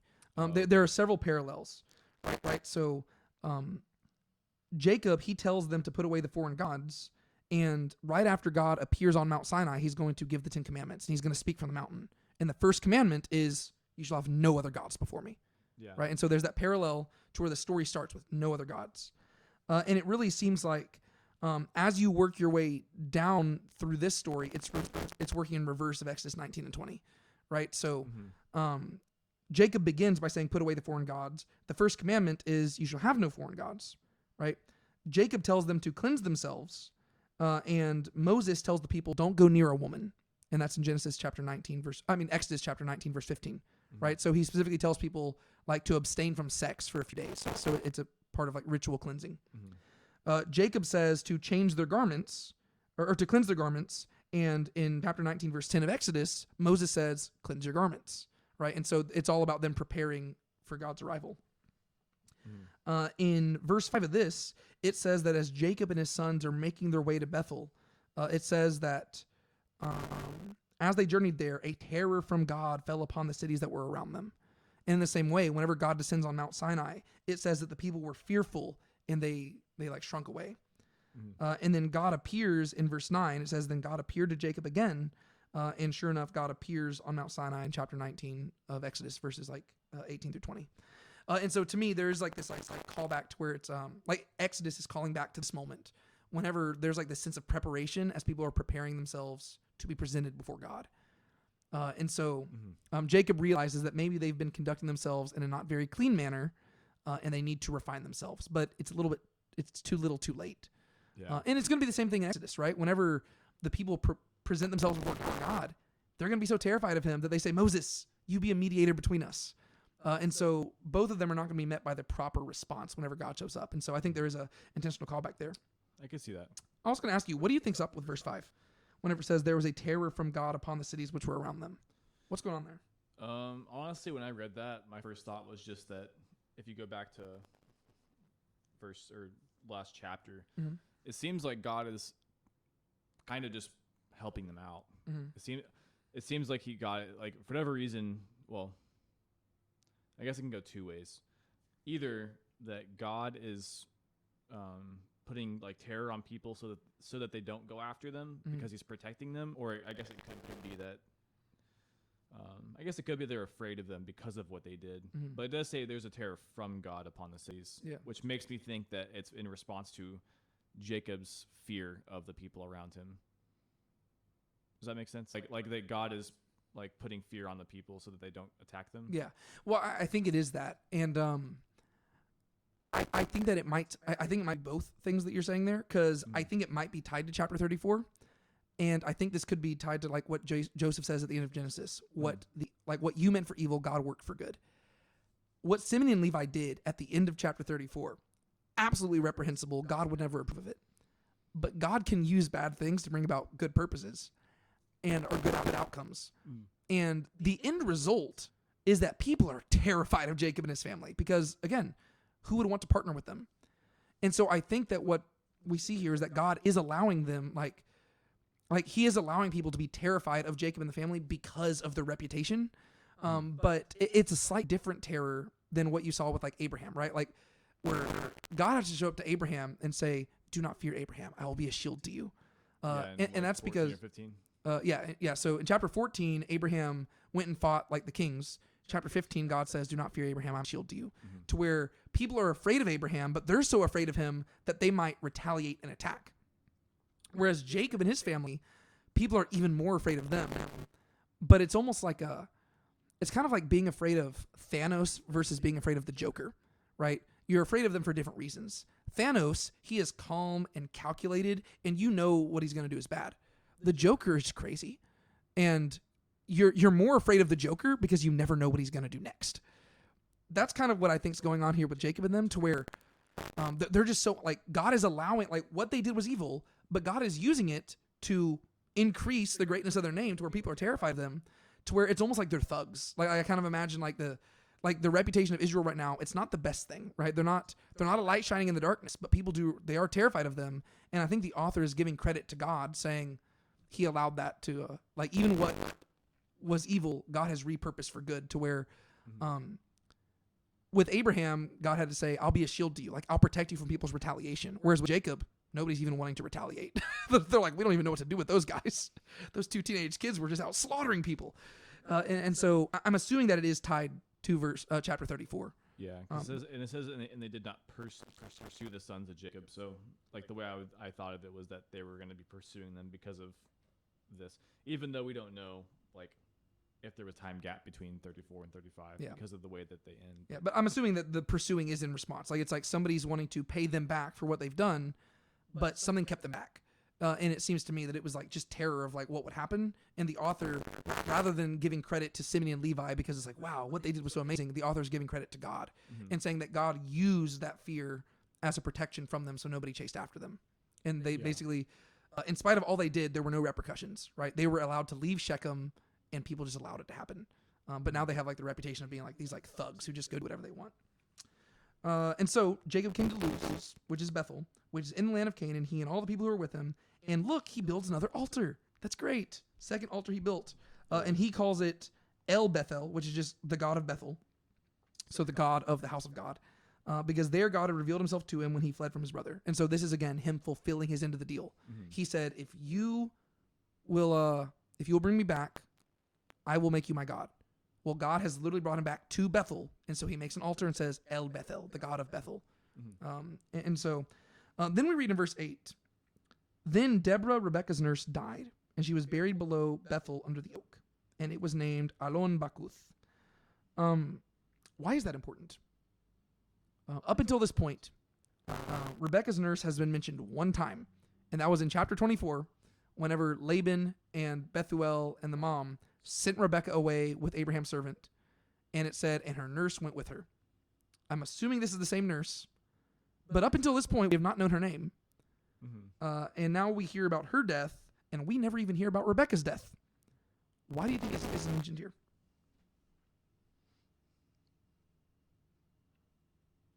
Honestly, I have no idea. My best guess is that this is functioning like a substitute memorial, like to where it's it seems like we don't know for certain because the text does not tell us, but the fact that Rebekah's death is never mentioned would seem to suggest that she died while Jacob was with Laban. And so because Jacob and Rebekah were close, right? I mean, Rebekah, like Jacob was her favorite kid. It's true. And she said that she would call him back, and she never called him back. And we never hear about her again. And so it would seem like she probably died whenever Jacob was gone. And so it seems like Deborah is like fitting in the place of Rebekah here. And so with her death, it is in many ways like it's like it's the closest equivalent to Rebekah's death. And so since Jacob wasn't there for Rebekah's death, instead it just details the death of Rebekah's nurse, if that makes sense. Because it lets you know the passing of a generation, right? Because whenever Sarah died, what happened what happened not long afterwards? After Sarah died, or whenever we saw Sarah's death, what was that indicating about what was going on in the narrative as a whole? It was like moving on to the next generation. Moving on to the next generation, right? So Sarah dies, and then a few chapters later, Abraham dies. Mm-hmm. Okay, well, now Deborah, Rebekah's nurse, died, and so a few verses later, Isaac's going to die, right? And so like I'm just saying like it's like, it to me it seems like this is here just structurally because it's equivalent, right? Yeah. Sarah dies in chapter 23, Abraham dies chapter 25. Deborah dies right here, and then a few verses later, at the end of this chapter, Isaac's going to die. And so I think it's just letting us know that the generations are passing. Whereas it would have been kind of awkward to let us know, oh, by the way, Rebekah died a few years earlier. So like I think the author's keeping that same structure, but it's not the same thing, but it's kind of like how with like Samuel, we talked about how some of the stories chronologically didn't take place. Like some of the stories at the end of Second Samuel may have taken place way earlier on, but the author chose to put it there for a reason. Yeah. Like it would like because of they basically if they're making the narrative choice to put Rebekah's death next to Isaac's death to bookend it. Yeah. But if they'd put it like if they put Rebekah's death earlier on, it wouldn't have like kind of fit with the narrative, like kind of the point of it, the narrative drive of it. But since she was already dead, they just went ahead and, like you said, used her instead. So it's a narrative choice. Yeah. Well, and there's a lot of chronological stuff like that happens throughout Genesis because we're going to see Isaac's death at the end of this chapter, but Isaac is still going to be alive whenever Joseph is sold into Egypt. But it just Isaac's story is over, so it's easy, like from a historical account, it's easier to wrap up Isaac's story and then move on, rather than be like just strictly chronological and be like, oh yeah, by the way, at this time, that's when Isaac died. It's like, well, no, we'll wrap up his story and move on. Yeah. Yeah. And so I'm assuming that's why Deborah's death is mentioned there. It just stuck out to me.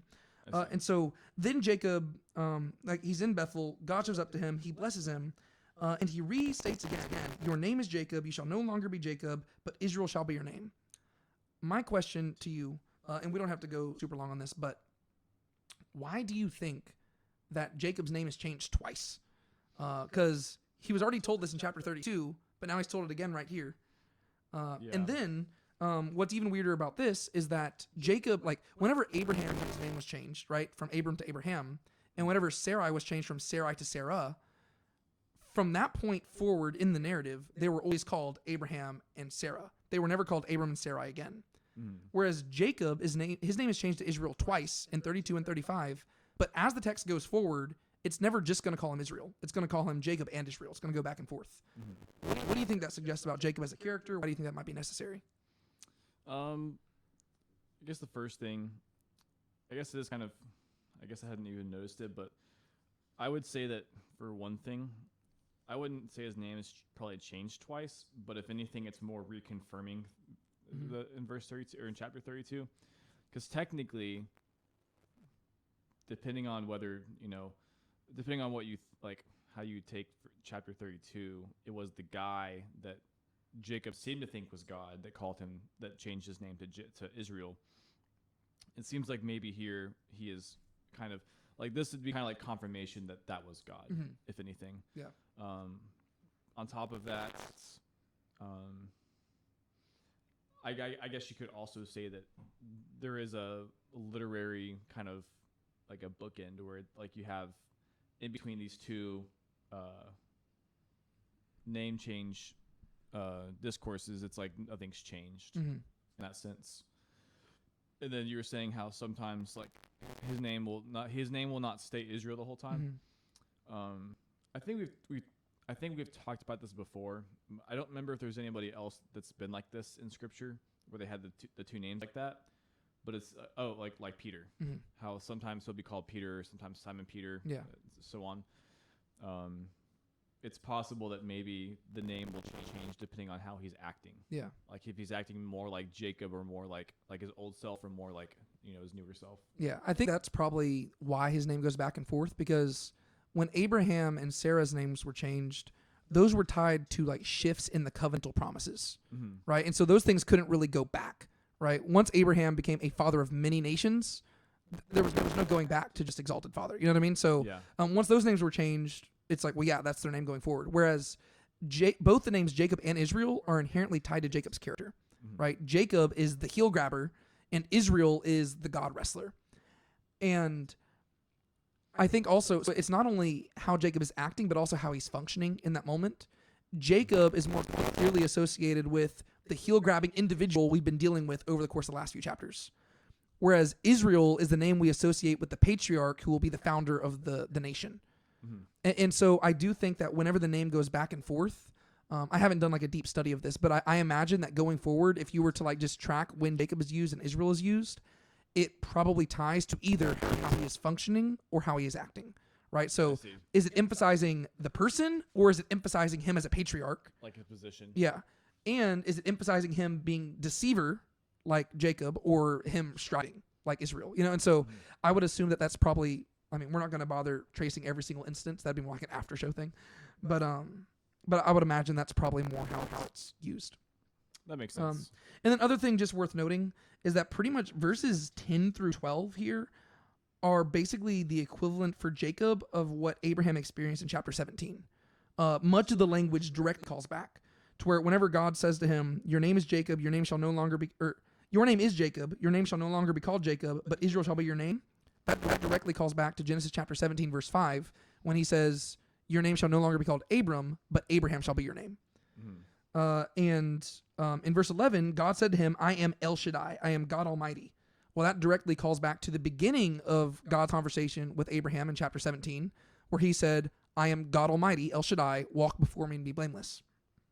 And it also calls back to Jacob's first vision at Bethel, because God also identified himself as El Shaddai there. We've only encountered the name El Shaddai 3 times, and it's been Genesis 17, Genesis 28, and then now here. And then God says, be fruitful and multiply to Jacob in verse 11. And that also calls back to chapter 17, where God told Abraham, I will make you fruitful and will multiply you. But also in chapter 28 at Bethel, God said, I will make you fruitful and multiply you. And then whenever it says, a nation and an assembly of nations shall come from you, and kings shall come forth from your loins, that also directly calls back to Genesis chapter 17, because God said the same thing to Abraham. And so I just want to highlight that basically everything God says here is the same thing that he said to Abraham in chapter 17, and that was whenever he gave Abraham the covenant of circumcision. So that was like when the covenant became super duper official, and that's when he specifically specified through Isaac, your child. Like that's when Isaac's name was first mentioned and stuff like that. And so, this is where I would say that Jacob officially becomes like he's been kind of lagging on in the covenant for the last like 20 years, but right here it becomes official. He is officially like the patriarch of the covenant from this point forward, if that makes sense. Yeah, I see. That makes sense. Yeah. And so, like you pointed out, Jacob sets up a pillar, and that kind of calls back to chapter 28, whenever he did the same thing at Bethel. And so I'm assuming this is a separate pillar, which I'm assuming this just means it takes place at a different location in the same city. I don't know. Or maybe he just set up two pillars side by side or something like that. But he sets up the pillar. He calls it Bethel because this place is the house of God. And then we go on, verses 16 through 21. We see that Rachel dies. And as they're dying, she's going down, they're going down, and they're nearing the city of Bethlehem, and they come to a place called Ephrath. And we're going to hear about Ephrath and Bethlehem and stuff associated together in a scripture later on. But she's pregnant. And if you remember back in chapter 30, she had prayed whenever she had Joseph, she named him Added, right? Like he has added, because Joseph is like Yasaf. And she said, may God add to me another son. And God does add to her another son, but she dies giving birth to him. And so she dies, and she's going to be buried in Ephrath. And it says that her tomb is there to this day, presumably the days of Moses. And when she dies, she gives birth to this kid, and she names him Ben Oni, but then Jacob calls him by another name, Binyamin. What do you make of those two names and their significance? I forget, what is Ben Oni, son of? Ben Oni means son of my trouble or son of my sorrow. Like you'll usually see it translated son of my sorrow. I prefer trouble because it's tied to the word aven, so like which just like means like trouble in general. So yeah. So do you think that her naming Benjamin Benoni, it's more like, and like has to do with like her experience, like her own personal like labor pains / like her just ever like really just throughout her entire life, just like her struggle to have kids. It's like this is like the son of like her troubles like that she's been having over all these years. So I think that there's multiple layers to both names actually. And so yes, I think that what she means by it, so why I would say there's multiple layers, I would say that both names have a meaning that both Rachel and Jacob initially meant whenever they gave the name, but there's also a meaning that they probably did not perceive whenever they gave the name. And so I think that she is naming him Ben Oni, probably less because of her barrenness throughout the years, and probably more about the fact that she realizes that this kid is literally killing her. Like it's like in the moment she knows that she's about to die, and so it's like all of yes, over all these years she's wanted nothing but one more kid, and that kid brings about her death, right? And so I think there's that. What I don't think that she's thinking of is the fact that in many ways her death is a consequence of her own actions. Because if you go back to chapter 31, whenever Laban confronted Jacob over the household gods, Jacob had said, whoever stole your household gods will die. And we know that Rachel stole the household gods. And so I think that there is this thing where Jacob maybe unintentionally functioned as a prophet there, to where he did not even realize it, but he was accurately assessing the fact that Rachel, who had stolen the household gods, would be the first of his wives to die. And so in many ways, she did bring this trouble upon herself. And so Ben, like the child is the son of her sorrow, or the son of her trouble, because in giving birth to this child, she has brought about the consequences of her own actions. I don't think she meant that whenever she named him that, because we never see a moment of Rachel repenting. But I think that there might be like a textual basis for reading that double meaning. Yeah. And then for Benjamin, Benyamin, it just means son of my right, and it'd be like the son of my right hand. Ben is son, and Yamin is right. And so Jacob, I think that he is saying this because it's an honorary name, right? So she kind of names this kid like, my last trouble, whereas he's like, oh no, this is like to me, it's like this is the last gift that Rachel gave him, right? It's like Rachel is his beloved wife, and in her death, she gave him one more child. And we know that her firstborn child was like his favorite kid. And so this is like the last gift that he gets. And so it's like, this is my right-hand man. That's kind of what he's naming him. But I think the deeper meaning to that he doesn't even realize, is that after Joseph reportedly dies and is gone, he is not going to want Benjamin to leave his side. And so he is going to literally gonna keep Benjamin at his right hand at all times. And whenever the other sons of Jacob come and they say, hey, this guy in Egypt, he really wants us to bring Benjamin, Jacob's going to say, are you kidding me? I can't let him leave. And there's going to be a time where he literally allows one of his sons to stay imprisoned in Egypt for an extended amount of time because he is so reluctant to let Benjamin leave his side. And so I think that he's calling him like my right-hand man because this is like Rachel's final gift to him, but also the deeper meaning of he doesn't even realize that he's going to be attached to this kid at the hip after he loses Joseph. And so that's kind of how I would interpret that. Do you have any other thoughts that you want to share about Rachel and her death? I think it's funny how the midwives try to comfort her and say, do not fear, you have another son. And she's like, yeah, I thought that's what I wanted before, but now I'm dying. Oof. I don't think I have anything else. I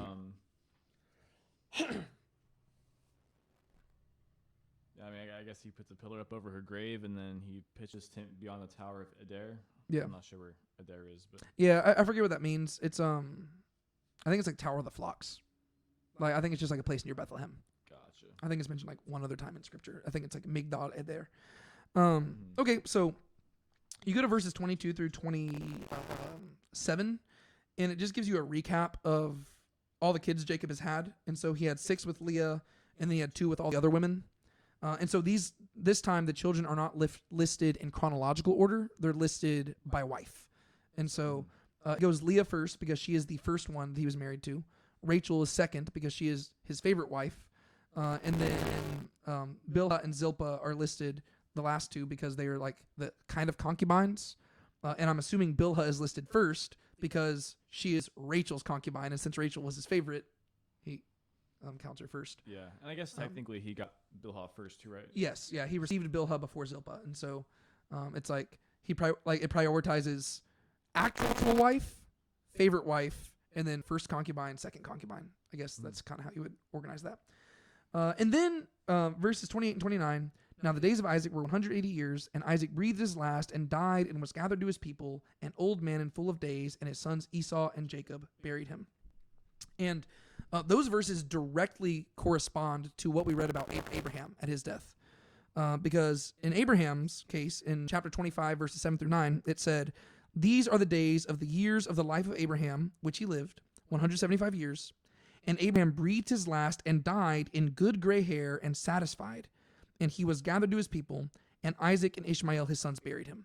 And so there's direct, like if you just put them side by side, the only thing that Abraham, it says of Abraham that it does not say of Isaac, is that Abraham died in good gray hair.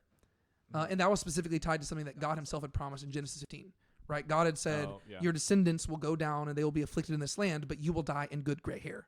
And so when Abraham dies, it mentions that. But other than that, they're the exact same. And so a brief recap of Isaac's life is that he was born whenever Abraham was 100 years old. And then most likely when he was sometime between the ages of like 3 to 7, that's whenever Hagar and Ishmael were expelled. It was sometime after he had been weaned. Sometime between he was ages like 15 and 30, that's whenever Isaac would have been bound by Abraham up on the mountain. And then his mother Sarah died when he was 37 years old. He got married to Rebekah when he was 40 years old. And then 20 years later, Jacob and Esau were born when he was 60. The death of Abraham occurred whenever Isaac was 75 years old. And then he sojourned in Gerar sometime in between, like after Abraham's death. Yeah. I would assume he's probably like 80 to 90 years old. And then Esau married the Hittite women whenever Esau was 40 years old, in which case Isaac was 100 years old when that happened. And Jacob stole the blessing in chapter 27 whenever Isaac was 137 years old. And I love that because if you remember, that story started off with Isaac saying, the time of my death is approaching. I do not know when I'm going to die. He went on to live for 43 more years. And I find that so funny. I just love that ever since ancient time, guys have always been over dramatic, and whenever we get sick, we think we're gonna die. And he literally lived for 43 more years, and he outlived his wife. So that's just funny. Jacob returned whenever he was 157 years old, when Isaac was 157 years old. Mm-hmm.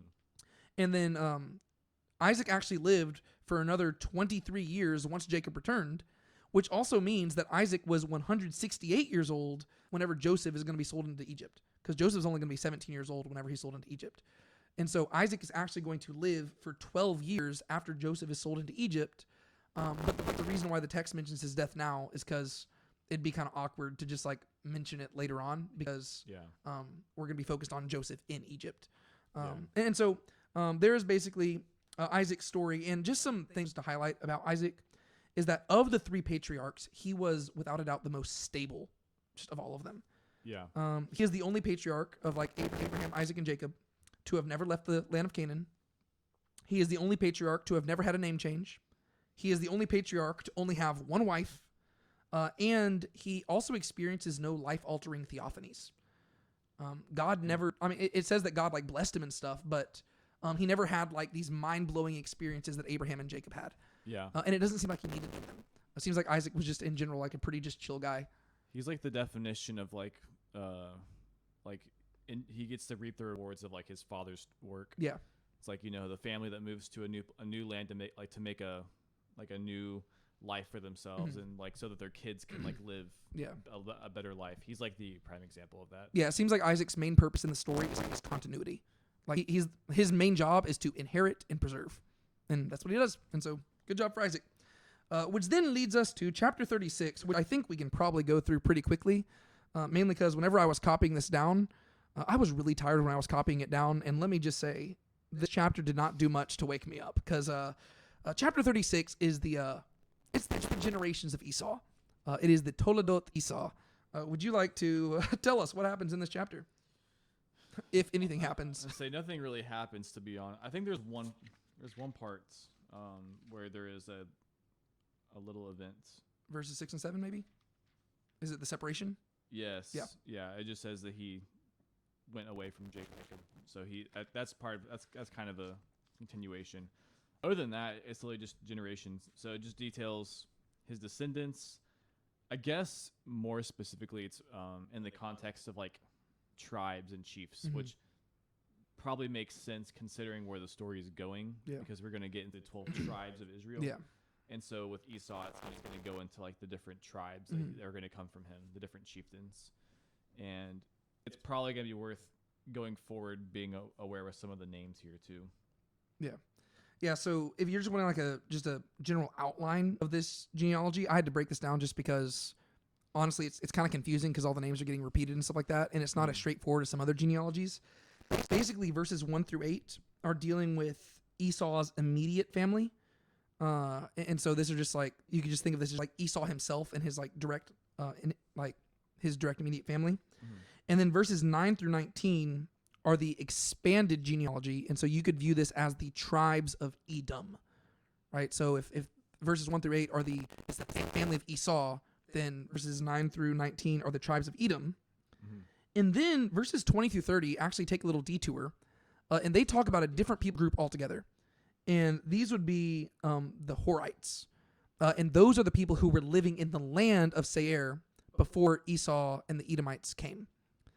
And so it seems like the Horites were to the Edomites what the Canaanites were to the Israelites. Because later on, whenever you get to Deuteronomy, it's going to say that the Edomites came and they dispossessed the Horites from the land. And so that seems to be that parallel there. And so if you're kind of tracking with it, verses 1 through 8 track the family. Verses 9 through 19 track the tribe. Verses 20 through 30 track the land, right? So it's the people who are already living in the land. Verses 31 through 39, they are all about the kings of the Edomites. And so that emphasizes the nation. And then verses 40 through 43, those focus on the chiefs of Edom. So that would just be like the territory within the nation. And so you basically have like family, tribe, land, nations, territory. And that seems to be kind of like the whole structure of it. But it can be a little bit confusing whenever you're reading it because it kind of jumps all over the place, and then some of the names are different and everything like that. One thing I want to highlight, if you're wondering why like there's so much time spent on the generation of Esau, this actually is not unique. This is the longest genealogy that we've had devoted to like a somewhat minor character in the Bible. But we have seen this exact same structure earlier in the book of Genesis, right? To where basically the structure, if you're just reading through it, it starts with the death of a patriarch, and then it goes to the generations of the firstborn son of that patriarch, and then it goes to the generations of the heir of the patriarch, and then it goes to a shift from the son to the grandson, and then it talks about parental favoritism that sets up the next story. And we've seen that exact same pattern earlier with Abraham, right? To where in chapter 25, we saw the death of Abraham. So that'd be the death of the patriarch. And then it goes to the generations of his firstborn son, Ishmael, which was in chapter 25 as well. And then it went to the Toledot, the generations of the heir, which is Isaac. But then, shortly after that, it just breezed through Isaac, and it shifted from Isaac to Jacob. So from the son to the grandson.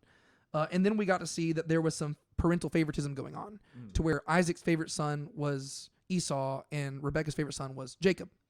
In the same way, we're going to see that same structure here, to where we see the death of Isaac at the end of chapter 35, right? So that's the death of the patriarch. And then we get the generations of the firstborn son, which is Esau, in this chapter. And then at the beginning of the next chapter, in chapter 37, we're going to see the generations of the covenantal heir, which would be Jacob himself. But it's going to immediately shift from the son to the grandson. And instead of focusing on Jacob, it's going to focus on Joseph. And we're going to see that there's, again, parental favoritism. And so it's going to be Jacob's favorite son is Joseph. And so I just want to highlight that this chapter feels out of place, but there is that consistent structure in Genesis to where basically it's like, okay, once we're closing out one generation, we're going to address the firstborn son because he is the firstborn son. But after we wrap his story up, we're going to focus on the heir of the covenant because that's who's actually more important. And then we'll get to his story and his grandson's story and stuff. And so that's kind of the general structure there. That makes sense. What are some significant figures who show up in this chapter? You have a few. Like you have, was it Kenaz, Korah, Amalek? Mm-hmm. Those two are definitely big. Ezra's in here. Yeah, and some of them are like I think they have the same name as later figures, but they're different people. Like Korah here, I think should be distinguished from the Korah that we see in Moses, like with Moses and stuff like that. Oh, gotcha. But you do have I think the main people that stuck out to me would be the Edomites in general, because basically going forward, they're going to be, in an ideal world, they're going to be like a brother nation to the Israelites. But unfortunately, more often than not, they're going to get into conflict with them and be an enemy. And that's going to be both to the Israelites are going to be rebuked for that, and the Edomites are going to be rebuked for that. But then there's the Amalekites, who are going to be some of the most reprehensible enemies of Israel going forward. And we'll talk about that when we get to Exodus. And then there's also Teman, who he's mentioned just I think a few times, like in verse 11, the sons of Eliphaz were Teman. Teman just basically later on, like the city of Teman becomes like synonymous with like the wisdom that comes from the Edomites. And so he'll be mentioned a few times throughout. And then even in the book of Job, you have this character named Eliphaz the Temanite, which is interesting because it says that Teman was the son of Eliphaz. And so it's like, they're probably not the same person, but it calls back to it or something. I don't know. It's especially strange because the book of Job seems to take place during the time period of the patriarchs. And so, just kind of strange. One thing that I don't know if you caught this connection, but you mentioned how verses 6 through 8, they do detail the separation, and it seems like it is intentionally calling back to another story we've encountered. So verse 6 says, Then Esau took his wives and his sons and his daughters and all his household and his livestock and all the cattle and his acquired goods, which he had accumulated in the land of Canaan, and he went to a land away from his brother Jacob, for their possessions had become too great for them to live together, and the land where they sojourned could not sustain them because of the livestock. Where have we heard that story before? It's talking about with Abraham and Lot. Mm-hmm. Yeah, what happened with Abraham and Lot? When they were traveling down to Canaan, they started having conflicts with each other, or the shepherds did, because there was too much. There wasn't really enough for both of them. They were too great, so they ended up separating, and that's whenever Lot went to Sodom. Yeah, and so basically we have two stories where the land is too it cannot sustain both of them. This town ain't big enough for the two of us, and so the two people have to part ways. And one of them remains in the covenantal land, and the other one departs outside of the covenantal geography. And so Jacob, like Abraham, because he is the covenantal heir, he's going to remain in the land of Canaan. But then Esau, like Lot, he's going to go outside of the land of Canaan, and he's going to be blessed outside of it. And in many ways, Esau is going to be blessed on behalf of Jacob, just like Lot was blessed on behalf of Abraham. And so there is that parallel to where we do see that they are there's going to be distinct nations here, right? So Esau and Lot, like Lot becomes Ammon and Moab. And if you go a little bit south of Ammon and Moab, where do you get? You get to the land of Edom. And so basically you're being introduced to all of the neighbors of Israel and how they're all related to one another, basically.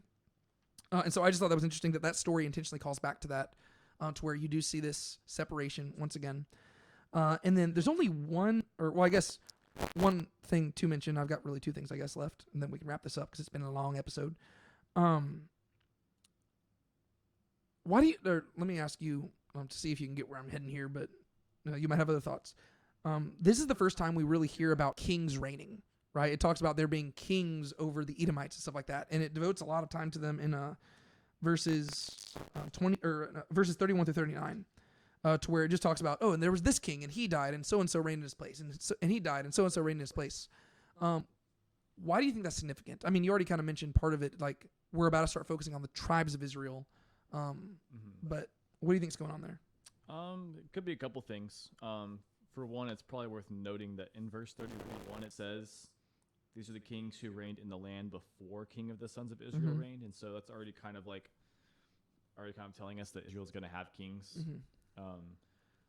I imagine that, though, if we're trying to take a more limited knowledge approach to this, to where we've never read past this point in the Bible yet, I would imagine that you're supposed to be reading looking for when the kings are going to show up.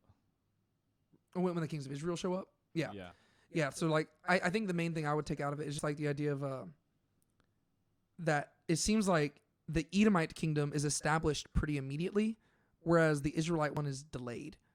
And it to where the Edomites, we're hearing about their kings right now, and the Israelites aren't going to even have land for 400 years. And they're not going to have kings until hundreds of years after that, to where there's this really big gap to where, again, it seems like things are flipped on their head, kind of like with Lot, right? Whenever you read Lot's story, he picks Sodom and Gomorrah, and after 20 years, it seems like he's doing great. He's got a wife, he's got kids, he's sitting at the gate of the city. It looks like everything's going great for him. Meanwhile, Abraham still doesn't even have a kid. And so it's I think we see kind of that same trend to where Jacob and Esau split. And Esau looks like he is the one who's really being blessed, to where by the end of chapter 36, he's got kings, he's got chiefs, he's got tribes, he's got all sorts of stuff. He's running people out of the land. And, I mean, we're going to get through the entire Torah, and the Israelites are still not going to have their land yet. They're not going to have a king. They're not even going to be in the land yet. And so I just think it's interesting that contrast. Yeah. And so last thing I want to turn to you, just because I do not have an answer for this at all. I've got theories. There is a pretty big contradiction that people highlight when it comes to the generation of Esau. Did you pick up on it? So it's in regards to Esau's wives. Because if you go to chapter 26 and 28, we read about the wives of Esau. Right? Chapter 26, that's whenever it says that when he was 40 years old, he took 2 Hittite women to be his wives. And they are identified as Judith, the daughter of Beeri the Hittite, and Basemath, the daughter of Elon the Hittite. That's in chapter 26. In chapter 28, this is whenever, Jacob, he went to Laban, and so Esau's like, oh, Dad wants me to marry somebody who's not a Canaanite, and so he goes and marries an Ishmaelite. And it says that he married Mahalath, daughter of Ishmael, the sister of Nebaioth. That's in 26 and 28. So those are 3 wives of Esau. In this genealogy, in chapter 36, it also identifies 3 wives of Esau, but their names are Adah, the daughter of Elon the Hittite, Aholibama, daughter of Anah the Hivite, and then Basemath, daughter of Ishmael. And so if you're comparing these 2 different stories, right? So 26 and 28 provide you with 3 wives, and then 36 provides you with 3 wives. When you compare them, the character of Judith disappears, right? Chapter 26 says that there was Judith, the daughter of Beeri the Hittite. She does not appear in chapter 36 at all. Basemath, the daughter of Elon, becomes Adah, right? So if you go to chapter 26, it says that he married Basemath, daughter of Elon the Hittite, Whereas in chapter 36, it says he married Ada, daughter of Elon the Hittite. Mm-hmm. So now it's like there's a name change. But then the Mahibath, the daughter of Ishmael, becomes Basemath. In chapter 28, it said that he married Mahilath, the daughter of Ishmael. But in chapter 36, now it is Basemath, the daughter of Ishmael. Whereas before, Basemath was a different person altogether. And then Aholibama appears out of nowhere, and she's Hivite, not Hittite. And so basically, whenever you compare chapters 26 and 28 to chapter 36, it is very confusing because the names are all switched up, the races are different, and like some of the names are just entirely different, and characters are missing, and some have been added. So, what do you think about that, Sean? Is the Bible in like just is that proof that we shouldn't believe the Bible, and should we just like quit this podcast right now? Absolutely. The two most what's the word? Not obvious. The two first things I would think of is that either some of these names are just different names for the same person, or that maybe in both cases they're just not being exhaustive. Yeah. And I think both of those are both honestly perfectly fine to me. I know that not everyone's gonna be happy with that answer, but the thing is that wouldn't be a exactly unique thing, because I mean throughout Scripture we have people who have different names, different kings. Well, even Esau himself. Yeah, and Esau too. I mean, it says Esau, that is Edom. So I don't think it would be that weird to just have different names for people, and it just happens to be that here they give different names, and it could just be that maybe it wasn't exhaustive. Yeah. No, I think that there's several different solutions to this. I don't think any of them are easy solutions, right? I think one of them, like you pointed out, it could just be that they had several different names, and it could be that just different, like maybe two of them were called Basemath. I looked it up. I think Basemath just means like fragrant. So, I mean, like maybe it's just like a nickname. I don't know. But there also is the possibility of just scribal errors. I know that a lot of people don't want to admit that there could be scribal errors, but that's even more prominent in the Old Testament. And that's fine, because here's the thing. So many people make everything a hill to die on. The things that really matter in Scripture, we have so much evidence for that it gives me confidence that there are solutions out there for the less important things. We just might not have evidence for it. And usually what ends up happening is that as time passes, we discover things that actually help us resolve those issues. Yeah. And so there are things that we are aware of nowadays in 2026 that people were not aware of in 1901. And so the evidence that we have for Scripture gives me confidence for the places where I just don't have an answer. And this is one of those places to where it could be a scribal issue to where maybe somebody copied something down wrong. It could be that the ancient world was complex, and sometimes we like to simplify things, and people can be called by different names. And names were very common, right? I mean, my name is David. My dad's name is David. I have a cousin named David. I have an uncle named David. I have another uncle named David. And my waiter at my restaurant yesterday, his name was David. And some of us are different races, and we look different, and we come from different places, but we have the same names. And you know what? Sometimes when I'm around different people, they'll call me different things. Some people will just call me Tate, right? And so that's a legitimate thing. And sometimes we water that down, and we try to make the ancient world like as if they're just cardboard characters who don't have real lives. And there's complexities to these things, and we don't need to have all the answers. Yeah. One small thing to add to that isn't really a thing that's a focus of this podcast, but you mentioned with like the scribal errors and stuff. I do think it's probably worth just throwing out there that like you said, there's not a lot of people are comfortable with accepting that, but I think it's probably worth remembering that whenever we talk about Scripture being like inerrant and being God breathed, it doesn't have to hinge on like scribal errors don't. They don't nullify that. Yeah. And so we can have there can be things like that, and we can still agree that Scripture is God breathed and it is, reliable and trustworthy. Yeah. Well, and I think scribal errors are actually a beneficial thing for us, because if we discovered ancient manuscripts and every single one of them were letter for letter the same exact thing, to me that would give us more reason for pause, because it would almost seem like there was like some hidden conspiracy like that was keeping this all together. Whereas Yeah. it's like, well, no, like we genuinely believe that God inspired people to write things, but we believe that just like how Jacob was a screwed up person who was constantly messing things up, yeah, scribes mess up too. I mean, I've been copying down, like I've been trying my best to copy this scripture down word for word, and I cannot tell you how many times I've had to scratch things out and fix things and stuff, and where there's been times where I've been going back and reading through it, and I accidentally skipped an entire verse, and I'm like, oh, whoops.